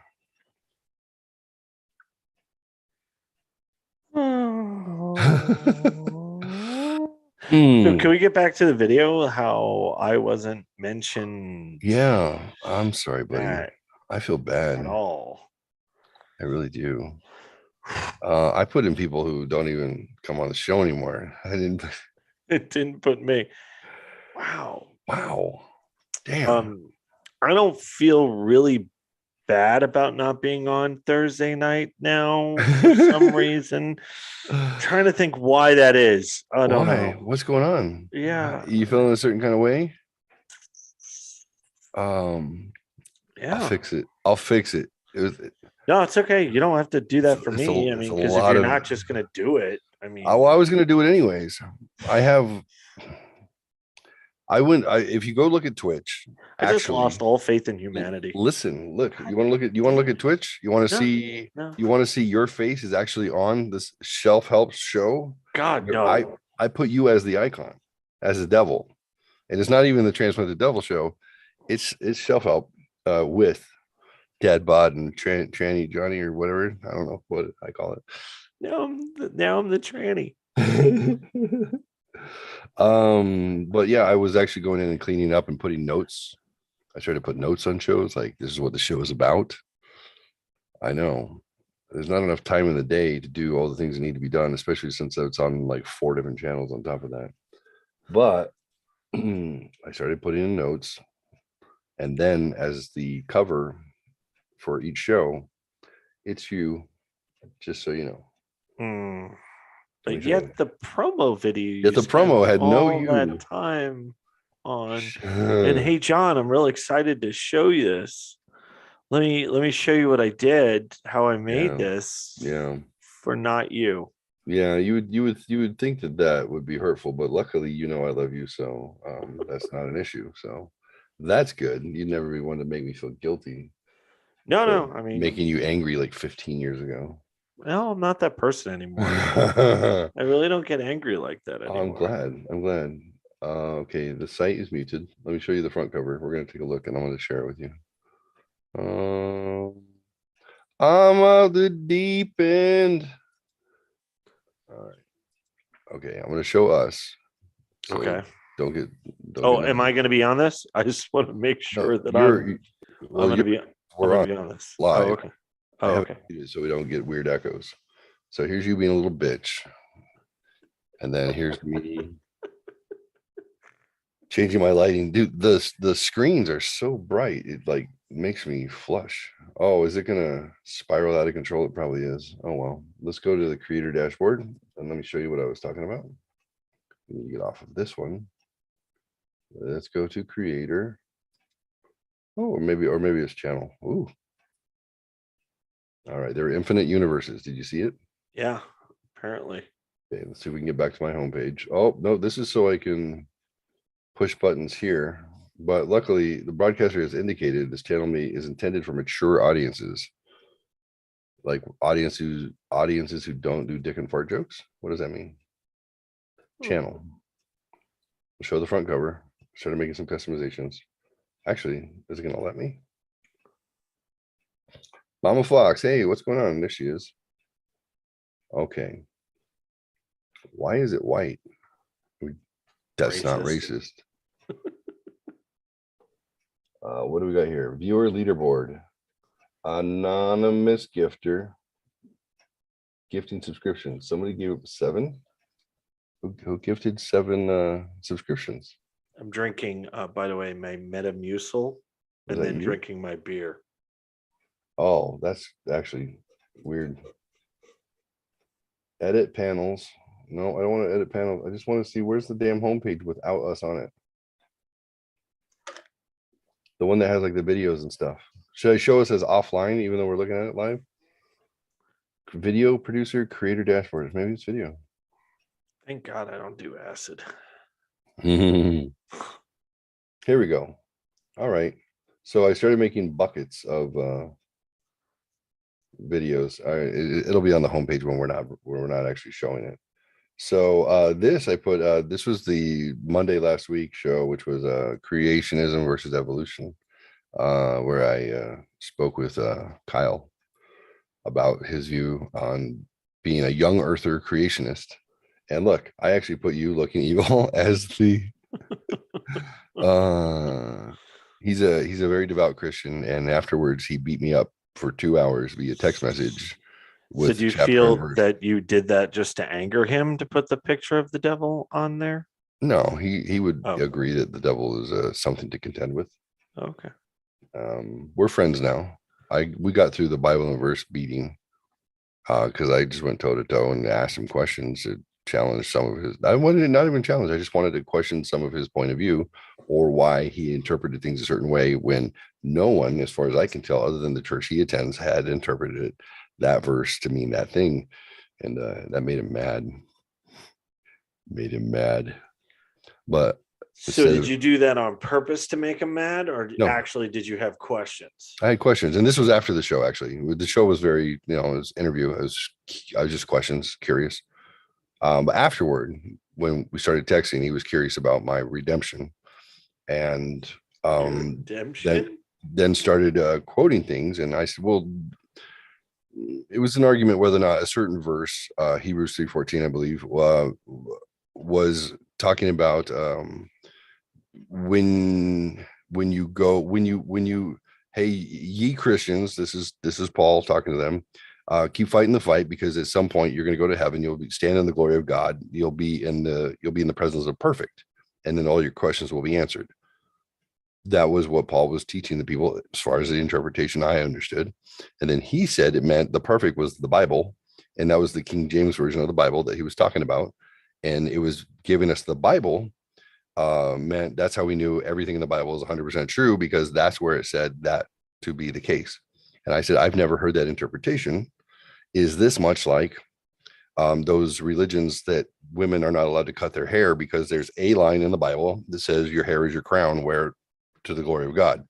Is that why that entire sect of Christianity exists? Because of a single line? That seemed weird to me. You totally did that on purpose. Well, I knew what I was getting because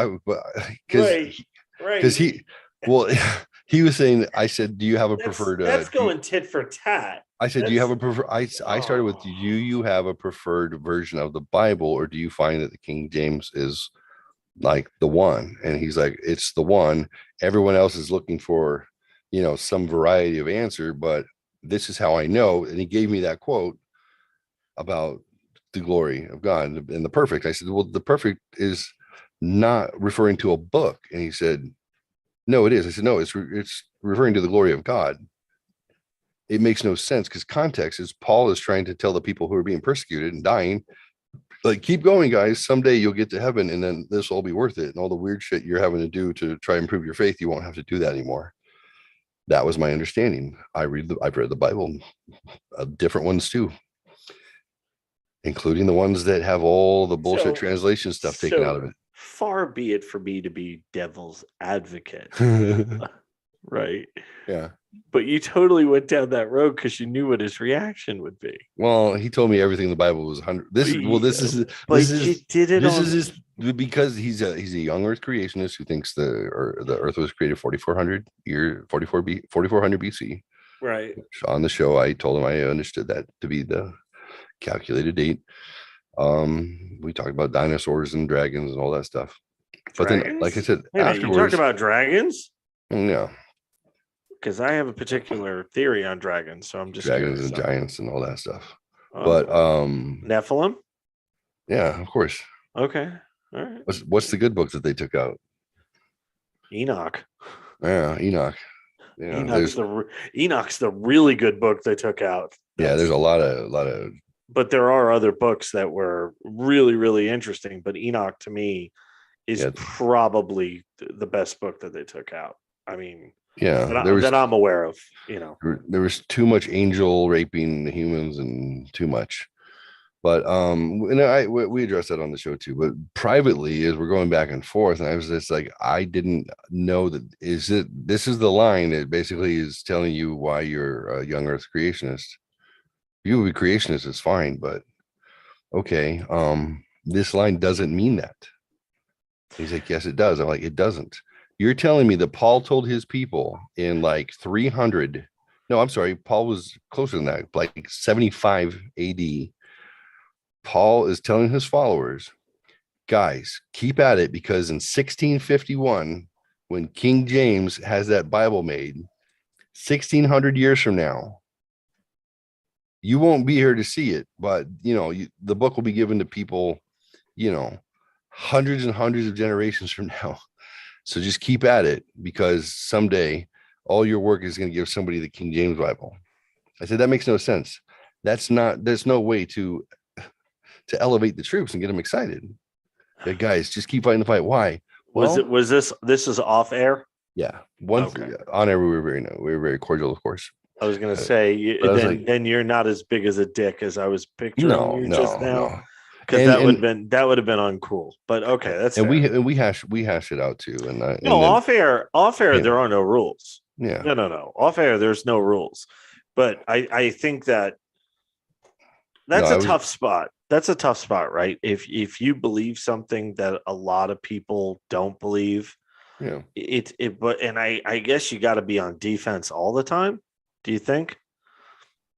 I don't think you do, because again, even privately, I literally thanked him for the show, and I wasn't trying to start anything, but then he seemed very concerned and kept beating me with chapter and verse, and then told me the Bible was the truth. And I said, I'm not saying it's not. I'm just saying that verse doesn't mean that.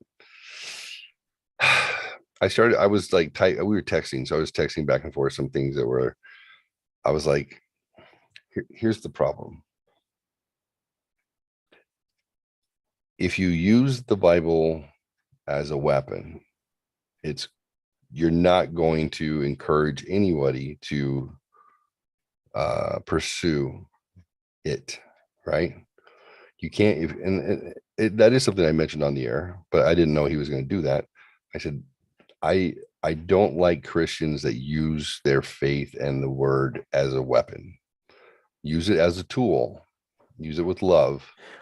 Not even a tool. Use it as a reference. I think so. Your plan as a good Christian is not to scare people into believing what you believe, right? But help translate, help bring it into your everyday life, so that people want to understand and want to believe, not do it out of fear. Because that's the thing that always angered me about religion, is that you shouldn't do something because you're guilted into it or you fear the repercussions. It should be because this is the better way to be. This is the more example of love. I've always, even when they're in brimstone, if you're doing things if you don't do this, there are repercussions. It doesn't stick. You don't get zealots for that. You don't get, and I don't mean zealot as a bad word, by the way. You don't get real followers. You get pseudo followers that are like, well, if I don't pay attention to these rules, this is what's going to happen. Not, hey, you should do this because the message is love. The message of God is inclusive. It's not exclusive. It is because we look out for our brothers and sisters. I always felt that was the way that it would stick, and not the fire and brimstone. I always thought that was maybe to get somebody on their deathbed to say those things, but to live your life. And I'm not saying as a perfect Christian, but living your life because of a certain lesson that you've learned, and you believe, again, that's where belief comes in for sure, is so much more powerful than being scared into doing something. I don't think that's permanent. I think that is a reaction, and just a small part of time. I mean, that's just my opinion. Do you want commitment or do you want compliance? Correct. So as I was writing things to him to prove to him that he was not being a good steward of the word, I realized if I had sent any of my responses, which can be vicious because I'm well read and I am a Christian, and a little bit of a prick. And a prick, absolutely. He didn't know that. I said a little bit of a prick. I didn't call you a prick. I said even during the show, I was like this because he wasn't sure, and I was like, so, anyways, I kept using the word back on him. It was my instinct, and it has been that way in the past, where I'm like, I can fucking smart you and use this as a way to whip your ass back. And as I was writing, brother, remember, remove the plank from your eye before you worry about the splinter in mine. I said, oh shit, okay, I'm judging him right now. I'm being a dick, even though now I'm not talking about it privately. And so I stopped myself and I just let the barrage keep coming, and it's hard not to fight back. It's hard. And then we came to a resolution, where he was like, are you saved? And I explained how I was and my experience. He was like, just yes or no. And he kept coming at me. If you can't say yes, then you are. I was like, fuck, dude, intense. So finally, I told him, just, okay, yes, I am. He was like, oh, are you sure? He came for a while, but he came at me for a while. I stopped myself from being going against my own understanding of how I want to be as a Christian. And what came out was he had recently lost his best friend to cancer. Right. And he died in the house that he currently lives in. And he was tasked with cleaning up his fluids and whatnot in his body. They had to get the morgue. He had to get everyone called. He had to clean it. He had to do so he could have Christmas with his daughters. Right. And I was very glad that that's a heavy burden. Yes, I was very glad that something kept talking in my head to stop. Like, he's in pain. Like, right. I felt like he's desperate. He needs something. And when it finally came out, he said, I'm glad that you are saved, because I don't have time for people who aren't, because I lost my best friend. And luckily, I got him there before he died, but it was with a lot of fighting. And I can't be friends with somebody who, like, I'm responsible for saving their soul, because cleaning up their body and their everything else is horrible enough. And that's fucking heavy.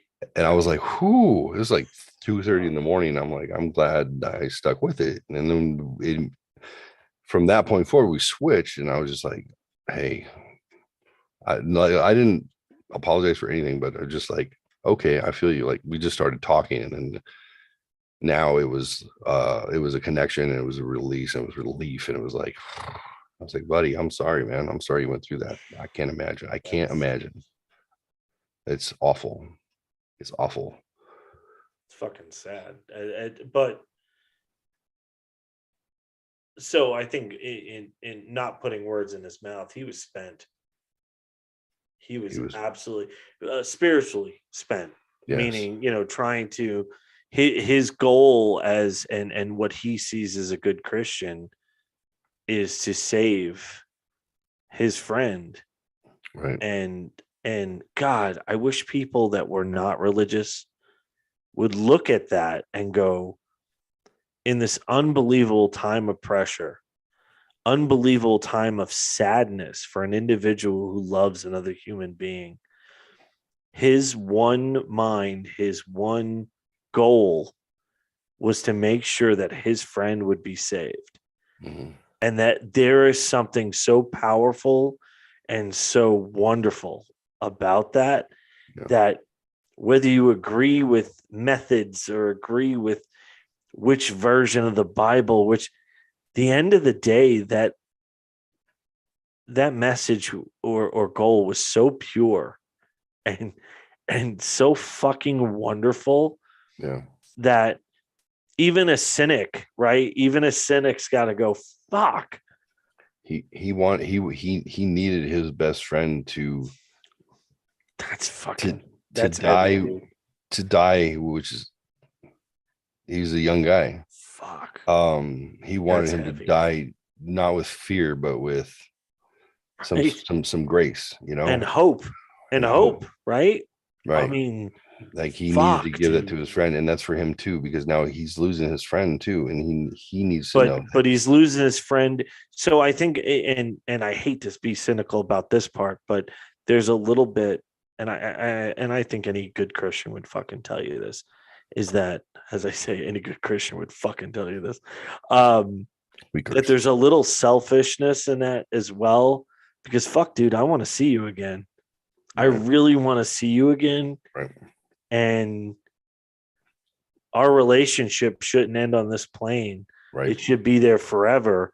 Right. And part of me, fuck, dude, if you're not there at the end when I show up, right, it's not going to be the same.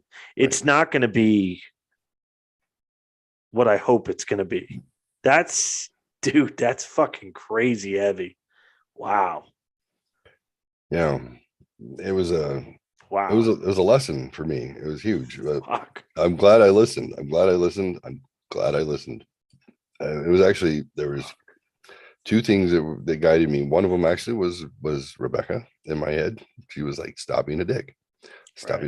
Listen.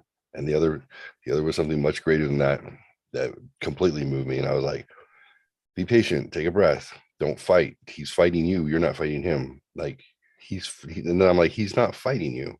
He's fighting something. Like, just stop. I'm sure he's fighting any kind of doubt that he had too, dude. I would think, human nature, right? Did I just fucking spend all this energy because, again, when it's all said and done, I want my brother to be there. Right. And did I fucking just waste my time? Is that, human nature, you have doubt all the time, or at least those of us who admit that there's doubt all the time, right, that you're like, God, did I just spend his last 30 minutes on this plane trying to get him saved, and it was all for naught? Like, that's whoa. And then, me having him on the show, he'd never been on the show. I was very respectful. I was never disrespectful. I'm curious, and we had good conversation. And what I didn't realize is that the thing that I always want to accomplish happened, which is I want to bring people together. I want to give you a community. I want to give you a place where if you need people, this is what this life is about. It's not about the book on your shelf, right? It's about the connections you have with people. Absolutely. You don't need to read that. You don't need to read 300 books on fear, 5,000 books on, whatever. Like, connect with people. That's where it's at. Fuck. And so exactly what I put out in the universe happened, but it was just given back at a speed and a desperation that I couldn't read at first. And I was hostile, angry, ready to fight. Like when you and I became associated with each other, there was this incredible tension going on. And I'm like, man, what the fuck is going? And I'm like, oh, he connected with me because I respected him. I work in the same building as he. We know each other. We've done some stuff with IT work, but I bridged that gap and I invited him into our community is what I did. And I was too blind at first, and I was taking it personally that I feel bad that I even got upset myself, but what he did was exactly what I asked people to do. And then I found out that he wanted to make sure I was saved because he now felt that connection with me. Plus, he was spent. He was absolutely spent. Emotionally, spiritually, physically, he was spent. And Kyle, if you watch this, you understand. No disrespect. We went through it. No, absolutely no disrespect. I'm glad we did. I'm glad we did. No, that's unbelievable heavy, and to me it's inspiring. Absolutely. No, that's awesome. And you know what? At the end of the day, you want that to be the message, right? Yeah. Is that no matter what the obstacle or the challenge is, that you're there. And I use the term brother, and just in general, but you're there for your brother. And the last moments on this plane, you want to make sure that at the end of the day, or at the end of your life, you're going to be able to be there again with that person. Yeah. That is an unbelievable burden.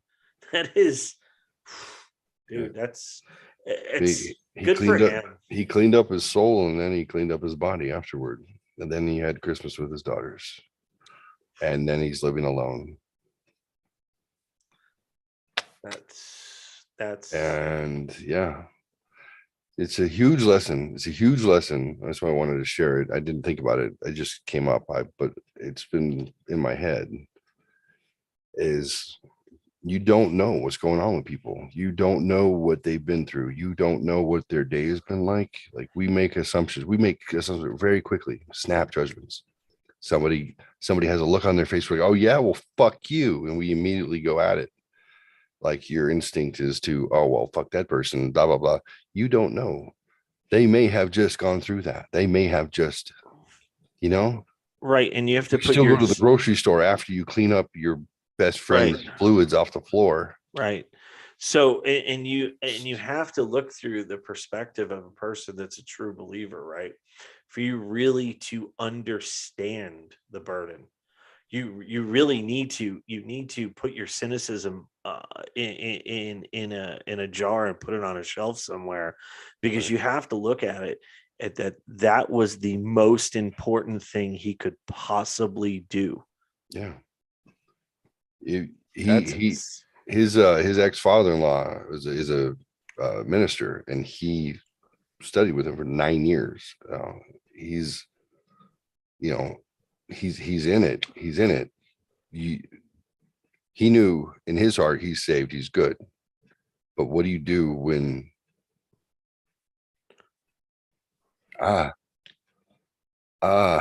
like the just a sense of losing anyone, period. If you've ever been with somebody when they passed, or it just had anyone die in your life, they're there, then it's gone, and then it's a body, and they're gone, and you're like, never again will you hear their voice. Never again will they give you advice. You are only going to play a feedback loop in your head, and you're going to miss it so much, it's going to break you. How do you contend with gone. Wait, that permanent, but you don't know what permanent is until you experience loss. And then you go, there's no negotiation. The finality of it is the first time you go through it, for sure. And it's got to be a challenge for a person of that kind of spiritual faith where you have to go, oh, stop having doubts. Stop having doubts that this is final. I'm going to see this person again. But then again, you just said it. You're never going to hear that, at least on this plane, right? You're never going to hear that person's voice. So doubts have to, because of human nature, have to creep in your mind. And that's a fucking burden too. That is just, that's heavy shit. Mama Fox was asking how old, give me a ballpark figure how old he was. He looked very young. Oh, Kyle is 30, 34, 35, something like that. He looks 14. He's small and he looks like, it's mind blowing. I made him show me his ID the first time. I was like, show me your ID. I said, how old are you? And he's like 34. I was like, no, you're fucking not. You're 17. He's like, I'm 34. I have children. I'm like, no, you don't. It is wild. That's crazy. Wild. Yeah, 34, 35, something like that.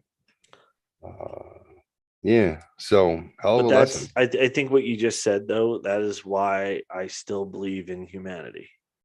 At the end of the day, that's a great example of, and again, people can be as cynical as they want to be. I mean, it's a shitty existence, and trust me, I lived it for many, many years. It definitely gives me hope. And I really think at the end of the day, if you have hope, then not all is lost. As cheesy as that sounds, the resolution in your heart of faith, whatever that happens, and your faith can be in whatever, something positive. It's your faith in the afterlife. It doesn't have to be faith that Jesus was the messenger for you. It doesn't have to be.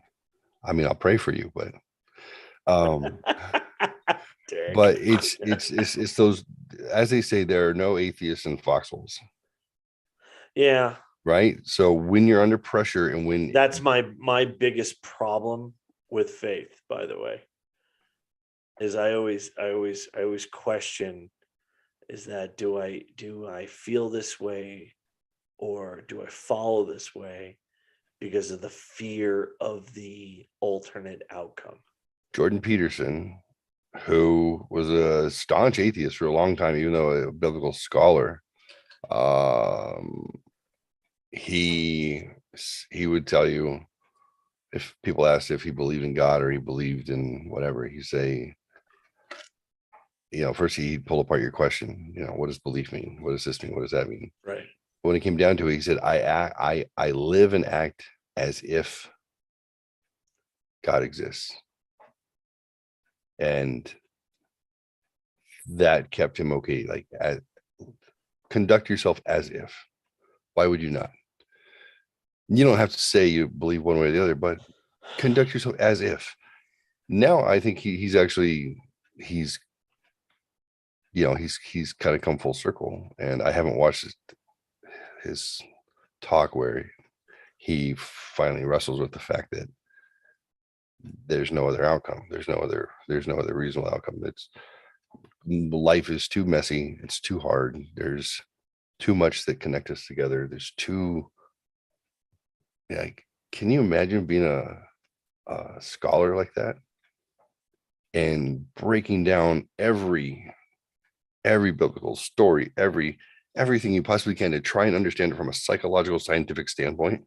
Be like, this exists because this, and this is how it's connected. Maps of meaning. He worked on it for like 15 years. His first book, 15 years. It was his magnum opus. 15 years he worked on that to try and Mr. Holland's opus. Yeah, exactly. Yeah. Movies to try, makes me cry, by the way. Oh, same. To try and wrestle with like that. Well, what do I say? We're all hurtling towards our death at an incredible rate of speed. There's nothing you can do to stop it. But between now and then, you got to kind of sort it out. What's your purpose? What's the meaning of it all? Why are you here? Right. And then if there's no clear answer given to you, then create one, and then find like-minded people and spend time with them and have some purpose. It's okay to not know. I don't know. I don't know how people I don't know how people can be super confident that, well, this is it. I don't know. Those are people who are those people. They have no sense of dread, and I envy them. Well, but I can't understand anybody believes that there's not something more because of consciousness.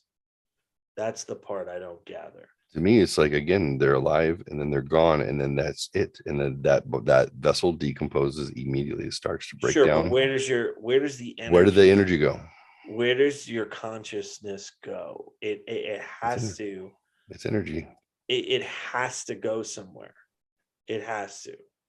I don't know. That's the thought I always have all the time, is that's what separates us from all other living creatures, right? Oh, absolutely. Is the battle that occurs in your mind without ever saying anything, without ever moving a muscle, except for your brain, I guess, but it's not really a muscle moving, it's synapses firing. But there has to be more because of that. I just can't believe, and again, I guess believe that's a good way to say it, is that's it. There has to be more. And I've always been a person that's always thought, isn't it more fun? I know it sounds very, very trite, but more fun to think that there is more than to just all of a sudden it goes dark. Okay, it's fine. It can go dark. We've talked about that in past podcasts, but your consciousness is still there. So does that just, I don't know. I don't know. I think there has to be more. I really do. And I guess it's on blind faith, but I don't think it's just blind faith. I think it's an educated thought, because of what makes us different from every other living being, is that there has to be something more. I don't know. Let's end with a little Jordan Peterson clip. You good with that? Yeah. So after this, we're done. I'm good if you want to go another half hour. How you feeling? No, I'm good. Just Cool. That was kind of a crescendo, though. That was a moment, but hey, let's watch this, and if we feel like Okay. I still have energy because I'm crazy, so I'm good.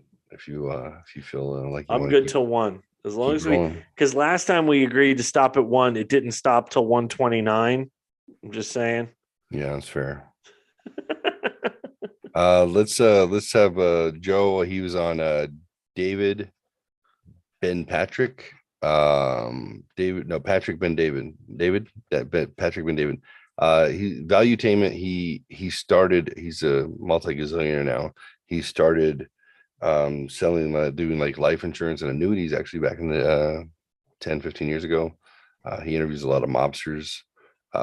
He's actually very, very good. I would recommend if you want to think, and if people like Jordan Peterson are interesting to you, this guy's got a entrepreneurial frame of mind. He tends to run conservative, but he believes in having values and expressing what they are, and knowing what you stand for, and also succeeding in business. He's really, really good. So he's interviewing Jordan here this last week. So let's find this for you. I wonder if I can pull this file actually. I'll do it this way.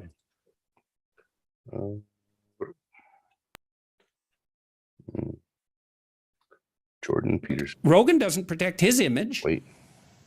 He doesn't have an Where'd image. he go? He's actually there, which is why people are listening to him, or come up with some other excuse. He's a gateway to the alt-right. It's like, really, this left-leaning person with high degree of sympathy for socialist views on the working class site, who's a psychedelic experimenter, hippie, countercultural person, is a gateway to the alt-right. Really, that's Rogan your story. you're talking about. Yeah. Of all the stupid stories, Right. it's so ridiculous. The only way you could possibly believe that is if you knew nothing about him, because that's just not who he is at all. It's preposterous. But the only other explanation is that people are listening to him because they trust him, because he's trustworthy. Well, God, could that possibly be? And all the media forces that are arrayed against him aren't trustworthy. It's like, well, a lot of that, as we already talked about, that's a consequence of rapid technological transformation. How much of that is based on the conversations he has regarding the vax? Because prior to COVID or even vaccine mandates, nobody thought that he was center right. Nobody. Oh yeah, he was no, he was getting that because he was before COVID. Yeah, he was hypothetically, a founding father of the intellectual dark web, and that was going back 5 years ago. And everybody viewed everybody who had a mainstream view, let's say, viewed all the people who were in the intellectual dark web, for lack of a better term, as gateway to the alt-right. Brett Weinstein and his wife Heather, those terrible right-wingers.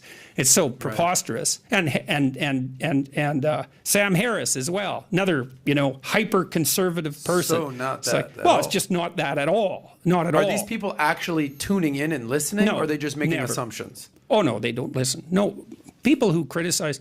Well, what happens often, and this is why Rogan keeps growing in popularity, and it happened with me to some degree, is that people come because they're curious, and then they do listen, and then they think, oh, this is nothing like what I've been told. It's in fact and I think this was particularly true in my case in relationship to accusations of, say, far-right sympathies. It's like, well, what about all the lectures I gave on Nazism for like 30 years at two of the biggest educational institutions in the world? What about those? And then what about this? What about the fact that I now have like 300 hours of things I've said online, and you haven't been able to find one phrase, even taken out of context, that was enough to damn me in any serious sense? Not one. So now you can take some of the things I've said maybe about gender differences in personality and clip them and then put them in the most like abysmal interpretive context possible and warp that seriously and kind of make an argument that I'm a misogynist. But even that's incredibly ineffective. First of all, because I'm not. The fact that I think there are differences between men and women and that I actually appreciate the differences makes me the opposite of a misogynist. Because if you're a misogynist and you don't like femininity, then you deny that it exists. And it does exist. And all the data support that. Men and women are broadly more similar than they are different in terms of their personality structure. There's no doubt about that. But the differences aren't trivial. They have major influence on occupational choice, for example. And the data on that's absolutely clear and it's all being generated by left-leaning psychologists, because the entire psychological research community, the academic community in general, is left-leaning. So all this data is showing that there are differences between men and women at a personality level has been generated by people who are antithetical to that idea politically.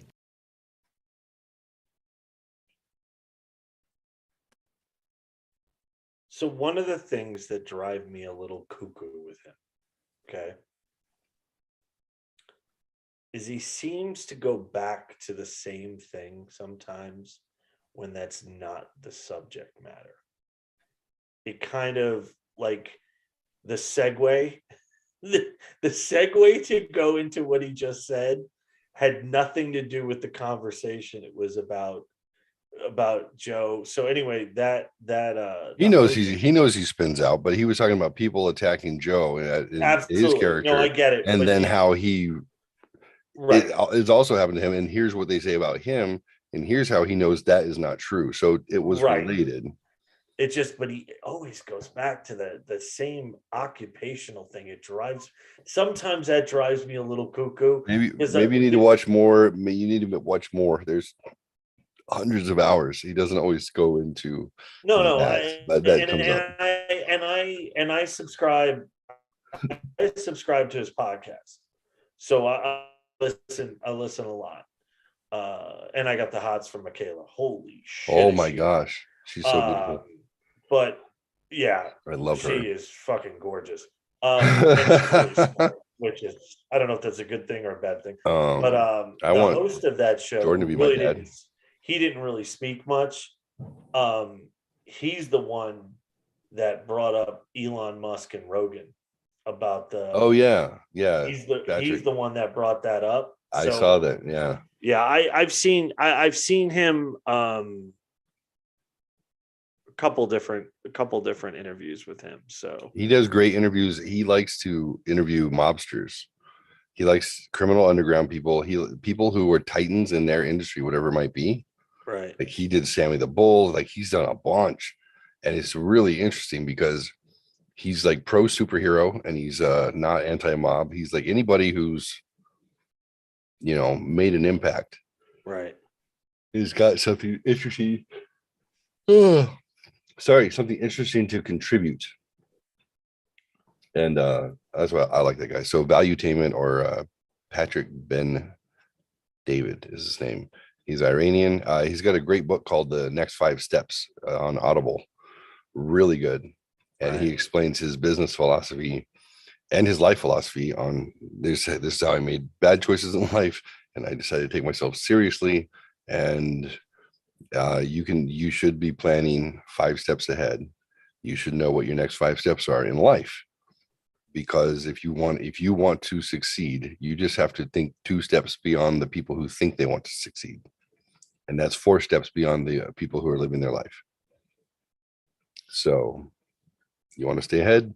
Assume everybody wants you. Everybody wants your money. Assume everybody wants your business. Assume everybody wants your dead, because it's probably true at some point across the board. And know your next 5 steps. Really good, really good. He should sponsor me. I actually was recruited by his company,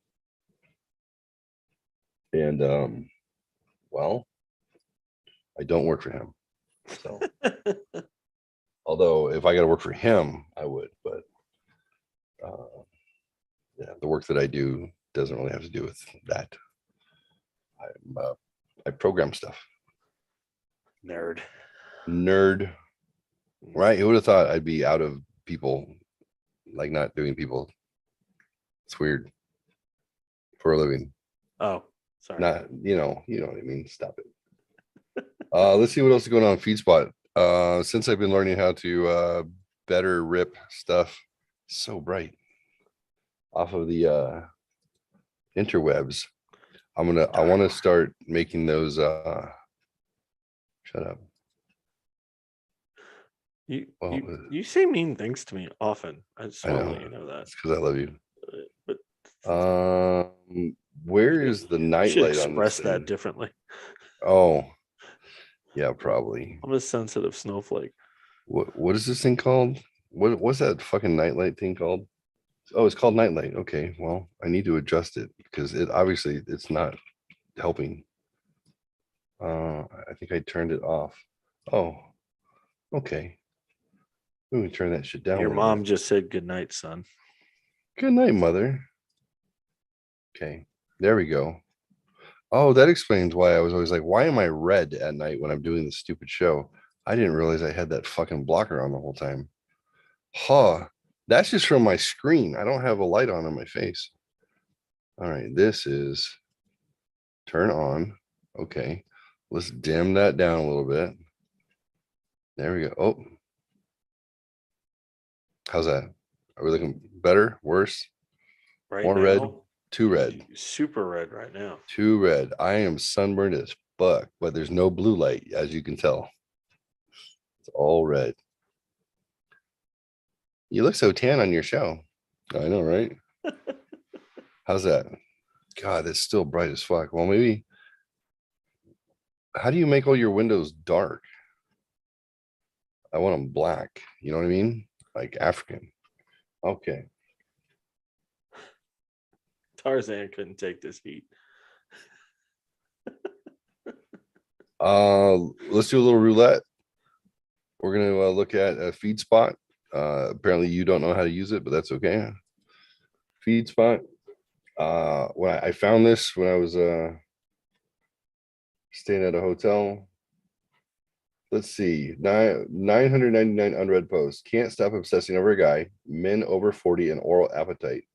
Neither my partner or I orgasm during sex.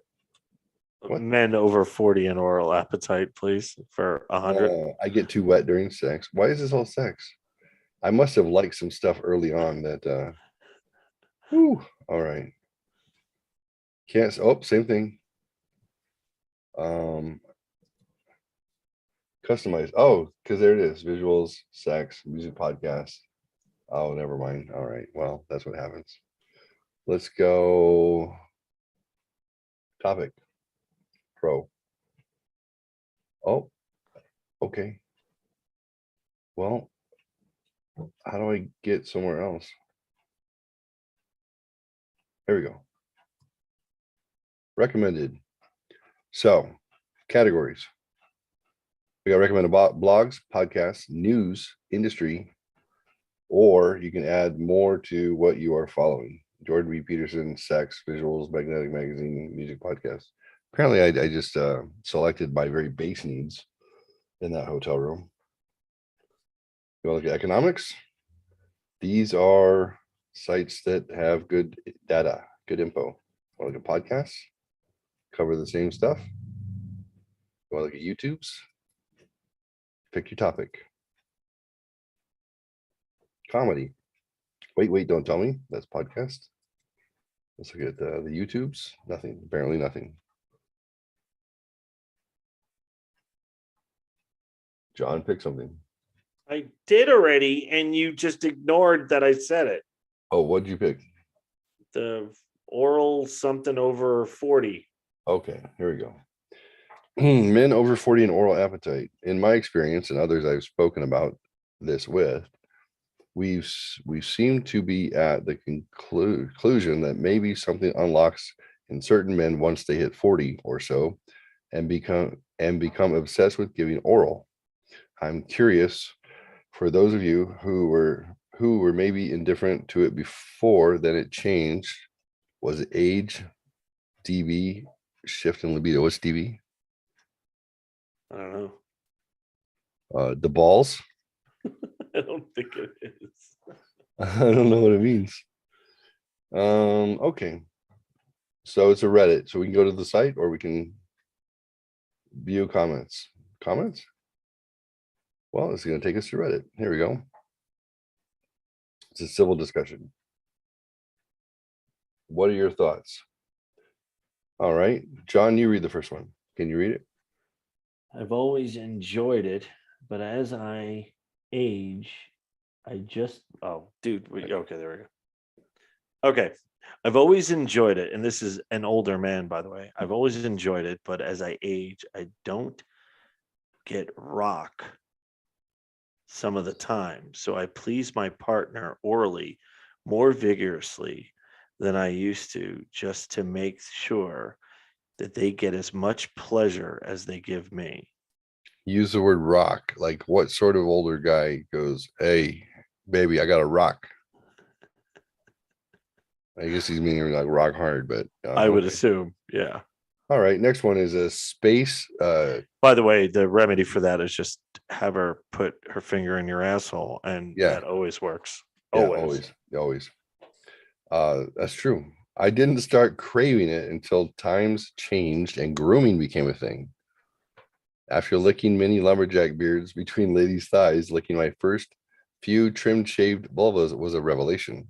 Yeah, that's because you want to fuck a 12-year-old. Oh. Anyway, all right, 59 male here. I've always enjoyed it, given it regularly, derived great pleasure from giving it since I started having sex at 17 until now. Okay. That's Merv the perv the whole time. Amateur Duck 1 says M25 here, male 25. I enjoy giving it, but I wouldn't say I crave it. Obviously, if we've been apart a few weeks, then I'd crave it. But day to day, it's part of our foreplay, and I prefer penetration way more. And M25, this was for an article above the age of 40. So your point of view fucking counts nothing. Yeah, that's true. All right. So that's it. That's all she got. Okay, all she wrote. Okay. Interesting. So Feed spot. All right. Neither my partner or I orgasm during sex, and I feel like it's the best sex. Neither. edging. Which one? Girlfriend's pickiness and inflexibility are slowly dissolving my desire to have sex with her. That could be interesting. That was 3 minutes ago. There's not going to be any answers. I feel like we need to scroll down to something a little older. 2 hours. I get too wet. Is anyone else picky about porn? I think my landlord might be masturbating with my underwear. I don't even know how to go about having sex anymore. 22 female. Really? Like that it's done? That's not good. I'll never forget somebody we worked at McDonald's was 25 years old and like, I've done all the partying I'm ever gonna do. You know, Oh, no, you haven't. I'm recovering. You know, I've recovered, and I was like, I just don't trust you. You're a 25-year-old female who have decided that they've done all the partying they're ever going to do. You've fucking lived a quarter of a life there. Settle down. That's funny. Wait, Mark is red. Oh, no. Oh, damn it. I didn't mean to do the, oh well, I made them all red. I didn't know what I was doing. Female, help with pegging a male. Okay, let's read that one. Yeah. All right. You go ahead and be the female. You go ahead and get this going.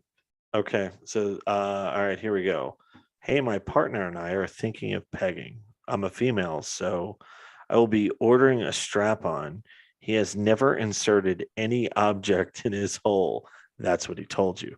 Yep. So what type size dildo should I start with? I think yet tall dildo help. She's thinking a thin yet tall. All right. I'm gonna take one for the team and start. So tall, no, not necessary. No. If he's never taken anything in his, it doesn't matter because let's not peg. Let's not start to peg if he's never taken anything in his asshole. No, he wants to, so he's interested, right? So here's my recommendation, young lady. If you're gonna peg your dude and he's interested in having something in his booty, then length doesn't matter because the nerve endings are all in your anus and your sphincter. There's no nerve endings in your freaking colon. Okay. So having it super long doesn't do anything except for cause some friction between the tip and the base. So, and here's the thing, he's going to think that he's afraid, but if you've ever taken a giant poop, that's how big you can stretch and probably further. So that being said, if you ask your boyfriend if he's ever shit the size of a cucumber, that'll give you some perspective of what he actually can handle. It's not that he's not necessarily going to want to, but if you're going to go through the act of pegging and he's in it to win it, and this is your shot, what you don't want is him to be asking for more and all you've got is length.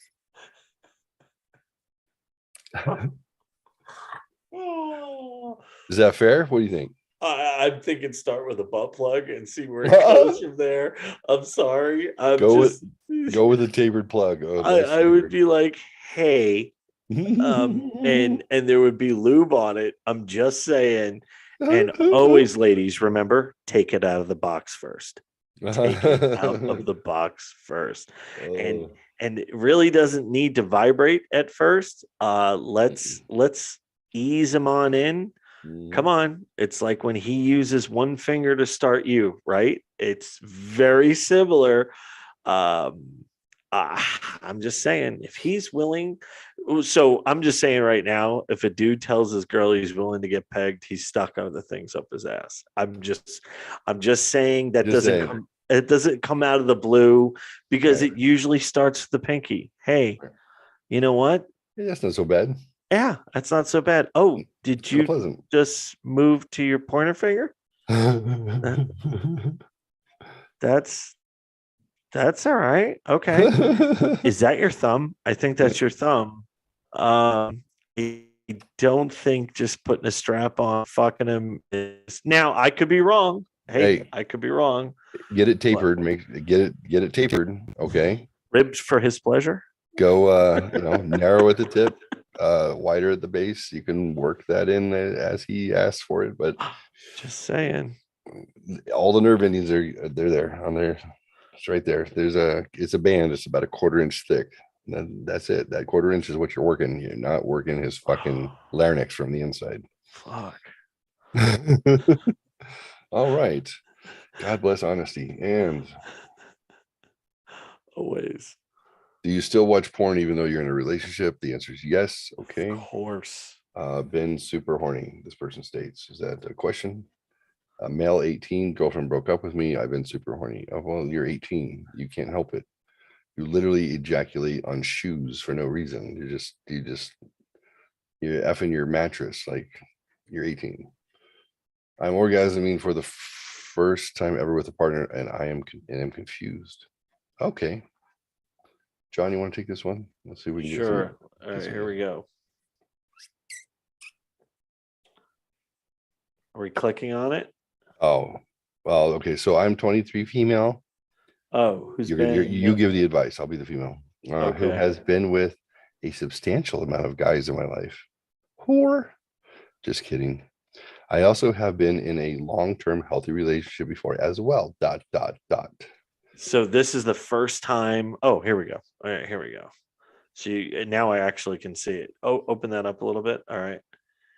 All right. So I'm turning to relationship. Oh, here we go. Yeah. So I'm 23-year-old female. There's been a substantial amount of guys in my life. I have been long-term healthy relationship before as well. My relationship with the new partner, 26 male, is going super well. And we have been friends for 8 months and dating for 2. He is not the best in bed by any means. Ouch. And I've never finished with him once. Never had finished any guy ever. Actually, yesterday we were having sex and I came at the same time he did, and it was super surprised. Yeah, no shit. We have had sex without a condom, and when he finishes inside of me, because I'm on birth control. Oh, birth control, by the way. And today we had sex. I came once during and another time when he finished. So I'm confused on why this is happening. What has changed? Because I have never came from penetration ever by even by masturbation. Worth mentioning that I really like him. And there is your answer, kid. She said it in. So to me, and I don't have to read anymore. So men and women are different, right? I know a lot of people get banned for shit like that, but let's just put it out there. I've always said as a guy, not a big deal for a guy to come. It's going to happen. We do it all the time without you. And when we do it with you, it's like, okay, it's different. Obviously there's more to that. I'm being sarcastic, but for a woman, I think that you have to set the stage. One, comfort level is super huge, right? I mean, I'm sure there are women that have come for fear and all. I'm sure that, but in general, I'm talking general comments here. Is that comfortable? She said she really likes the guy. Yep. So those things right there are making her more susceptible to come because there's no pressure behind it. It's more, this is something she wants to do. It's not just the act of doing it and getting it over with. Right. So it's mental. It's absolutely mental where she's never, and if you read her comments, she's masturbated herself and never came. Right. That's depressing. Well, at least vaginally, like clitorally, I'm assuming she can, but yeah, right. Nothing else. Yeah. And it's not, it's the penetration itself isn't the important thing, because you can make a girl come by never ever going inside, ever. In fact, it's really easy. I have found that the actual act of making out and playing with a clit makes them come 10 times faster than actual penetration, actual, yeah. I mean, I think she answered her own question. She did. She didn't know she was, but the connection matters. It absolutely matters. There has to be trust. There has to be confidence in the situation. There has to be a connection. Absolutely. And like she's like, he came, I came at the same time. It's because you're connected. Absolutely. And men, you stimulate the head, and actually even just the frenulum, just the part on the back where the head splits, that spot right there is super sensitive. That's really where the bulk of the nerve endings are. And then men, we have orgasms that feel, we can feel it all over, but it's radiating. That sensitivity comes from the penis and whatever. Women tend to have, it's everywhere. It's the whole thing.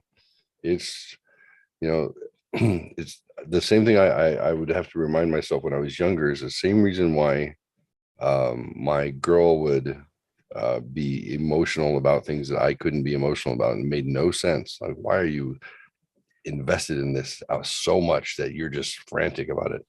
I don't understand it. But how does she come? Also, it's like when you get there, it's not just one thing, it's everything. It's, she's flailing her arms as much as everything else. It's just like, oh, that's the whole body. Like, that's the whole thing. The release. And then as you get brave and when you get a little older and a little more mature, and you start to realize that 90% of it is here. 90%. You can figure out how to get past that 10%.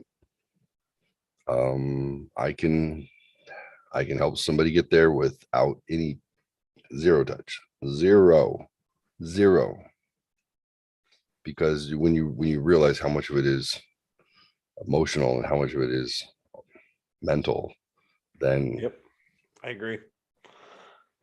You get a woman 100%. to come. You get a woman to come while you're just talking in her ear. Well, I'll tell you what. You're not worried. You're not waiting for your birthday for blowjobs. I promise you. I promise. There suddenly becomes this imbalance. Actually, you do that as a man, you create this imbalance where they're like, wait, what about you? I'm like, no, that's good. That was amazing. I'm happy. Well, but you didn't. What are you talking about? I don't. I do that anytime. That's not what this was about. This was about you.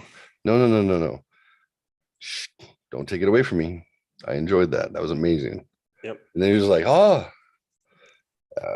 there's an evolution in it, and then they will do anything you want. Yeah, you make daddy a sandwich. That's not an issue. Anything you want. I have a feeling that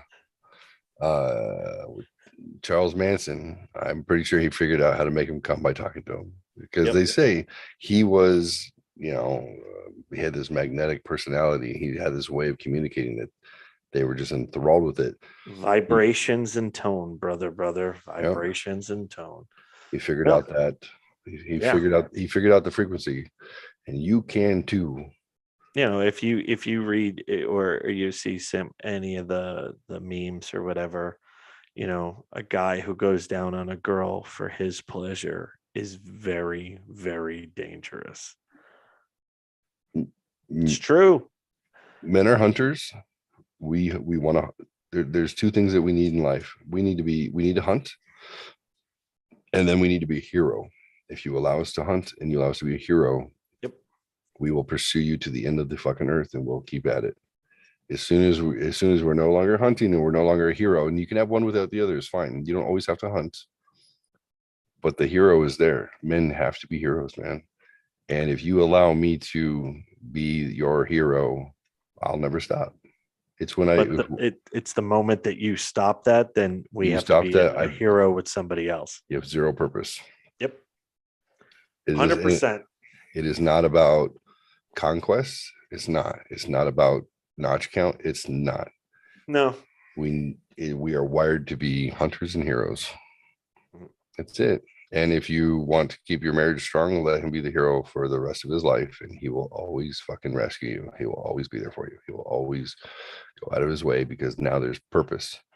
There's a reason why comic books speak to men. There's a reason why it's pervasive, and especially now, toxic masculinity has shelved people. There's a reason why grown men have been infantilized and are loving the fucking hero concept.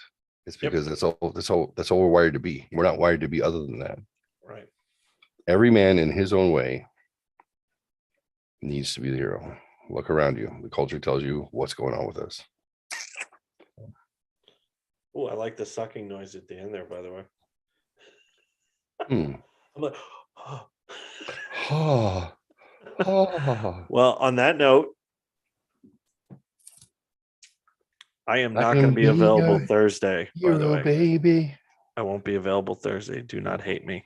I got a corporate function. There's nothing I can do about it. At night? Yes, in Phoenix. That's sus. Sus. What does sus mean? I'm suspect. Oh, yeah, because that's me. Yeah. Very suspect. Yeah, why are you hiding stuff? I need you to be more of an open book. Like, aside from spreading it, may go to jail. how can you be more open? I was like, what's the statute of limitations on things? It's just, John violated terms of service on all of Jeff's channels. Done. Everything. Damn it! He told me. He asked. Pull the plank. You sus. Wait, why did he have a broomstick in his ass? He told me pull the plank from my ass before. It was a corporate event. No, that's not what I meant. I was talking Bible. It was team building. It was team building. But hey, send me invites to whatever's not like I'm off limits to, and I will try to join anytime I can, dude. Awesome. All right. I love it. I honestly, I enjoy what we do so much. I miss you in between. I really do. It's very sweet to say. I really do like our discussion, and I really hope it helps people know that they're not alone on some of the thoughts that they have about certain things. Right. It's great therapy for me. So I definitely bring it up almost on a daily basis, how it's helped me from my brain fog from COVID. So awesome. It makes me happy. No, absolutely. It has done that. So I just talked to somebody who had no taste or smell for 30 days. And I was like, I am not jealous of the world you're going to live in for the next probably 6 months to a year. And I hope to God they're developing some sort of therapy for people like that, because it is 11 days and I still have effects sometimes. So I couldn't even imagine. So, but thank you for all you do. And thank you for how much you share. I appreciate it. I like how open you are. And I think it makes it easy to talk to you. So I appreciate that. I appreciate you. Thanks, buddy. Absolutely. You have a wonderful evening. You too. And have a good night. Bye. You too. Be well.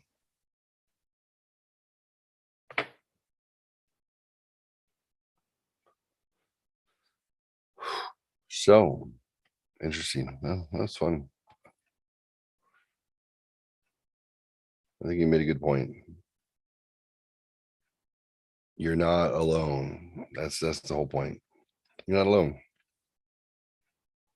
We're just human animals. We have the same doubts, the same fears. We have the same things that bring us excitement and joy. I like to break everything down to neurobiology and psychology, because it helps me understand how similar we are. We all have the same chemicals floating around in our brains. we're all wired to act and react certain ways. I don't know. I stand back and I watch people, and Becky, Rebecca, my my perfect better half. She's always like, she always says, even tonight, I don't want, so every time you're right, I feel like you're gonna say, I told you so. I'm like, no, I don't gloat over being right. It's not it. If you give a point of view, and then, you know, my point of view is welcomed, and maybe not, I will tell you my assessment of the situation. I said, well, you know, here's the situation, here's what you see, here is what I observe and what I expect, and what the outcome is going to be. And this is with anybody. And they're like, no, you're wrong. I'm like, I don't know. Okay. I'm telling you the truth that as I see it. No, I'm not telling you to posture. I'm not telling you to prove anything. I'm just saying, since I was a little kid, and through from night terrors to all the weird crap that defines me and tells me that maybe there is something unique going on. I feel like observing human nature is easy for me. And I would say more often than not, meaning like almost always, if I say, this is what you can expect in this situation from this person, it's just because I see it. I see it. I get it. We're not that complicated. We're really not. And then, of course, when it comes to fruition, I get that from, whether it's from my daughter, my ex-spouse, my friends, my girl, whatever it might be. I get that's kind of like, oh, I hate that you're always right. Like, I'm not always right. I always observe, though. I do. I observe everything at all times. It's I would say it's I don't know if it's a blessing or a curse. It's just a thing.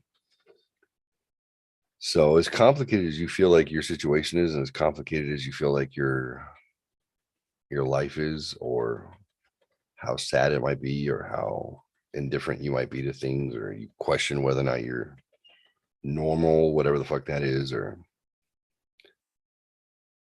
you're one person away and one word away from making a connection with somebody who you'll be able to relate to, or will be able to relate to you. I isolated myself for a couple of years, and I didn't know that I could just reach out and say hi to somebody and suddenly have a relationship. That's why I did this. I realized I was alone when I didn't need to be. How can you have 1,100 friends on social media in one aspect and have no one to talk to? Well, you know what I found out? Probably 900 of those people, there was some sort of an interaction in our life that made them feel like I should be a part of their community. So reach out. That's it. You're not alone, and you're always welcome here. Always. Check out the website, the shelfhelpshow.com. There's really nothing interesting there. I'm working on it. But thanks for watching. Tell a friend, stop by, say hi. Tomorrow, I'm going to interview a former associate who I worked with. I was not responsible for their well-being at work, but I stopped when I saw them struggling one day, and I told them positive affirmations about themselves. That person also put in their 2 weeks notice and quit the next day, but it wasn't because of me. He just recently reached back out after about a year and a half and said, hey, I'm doing better. I want to say thank you for what you did, because it made a difference. And if you'd like, I'll come on your podcast and we'll talk about it. And I need some advice on handling the emotional swings in the sales environment. I said, I got you. So this should be tomorrow night. Watch out for it. Tune in, tell a friend, have a good night. And yeah, Missy, I love you. Anybody else, video on demands, all you guys, thank you. Have a great night. And remember to love one another and love yourselves.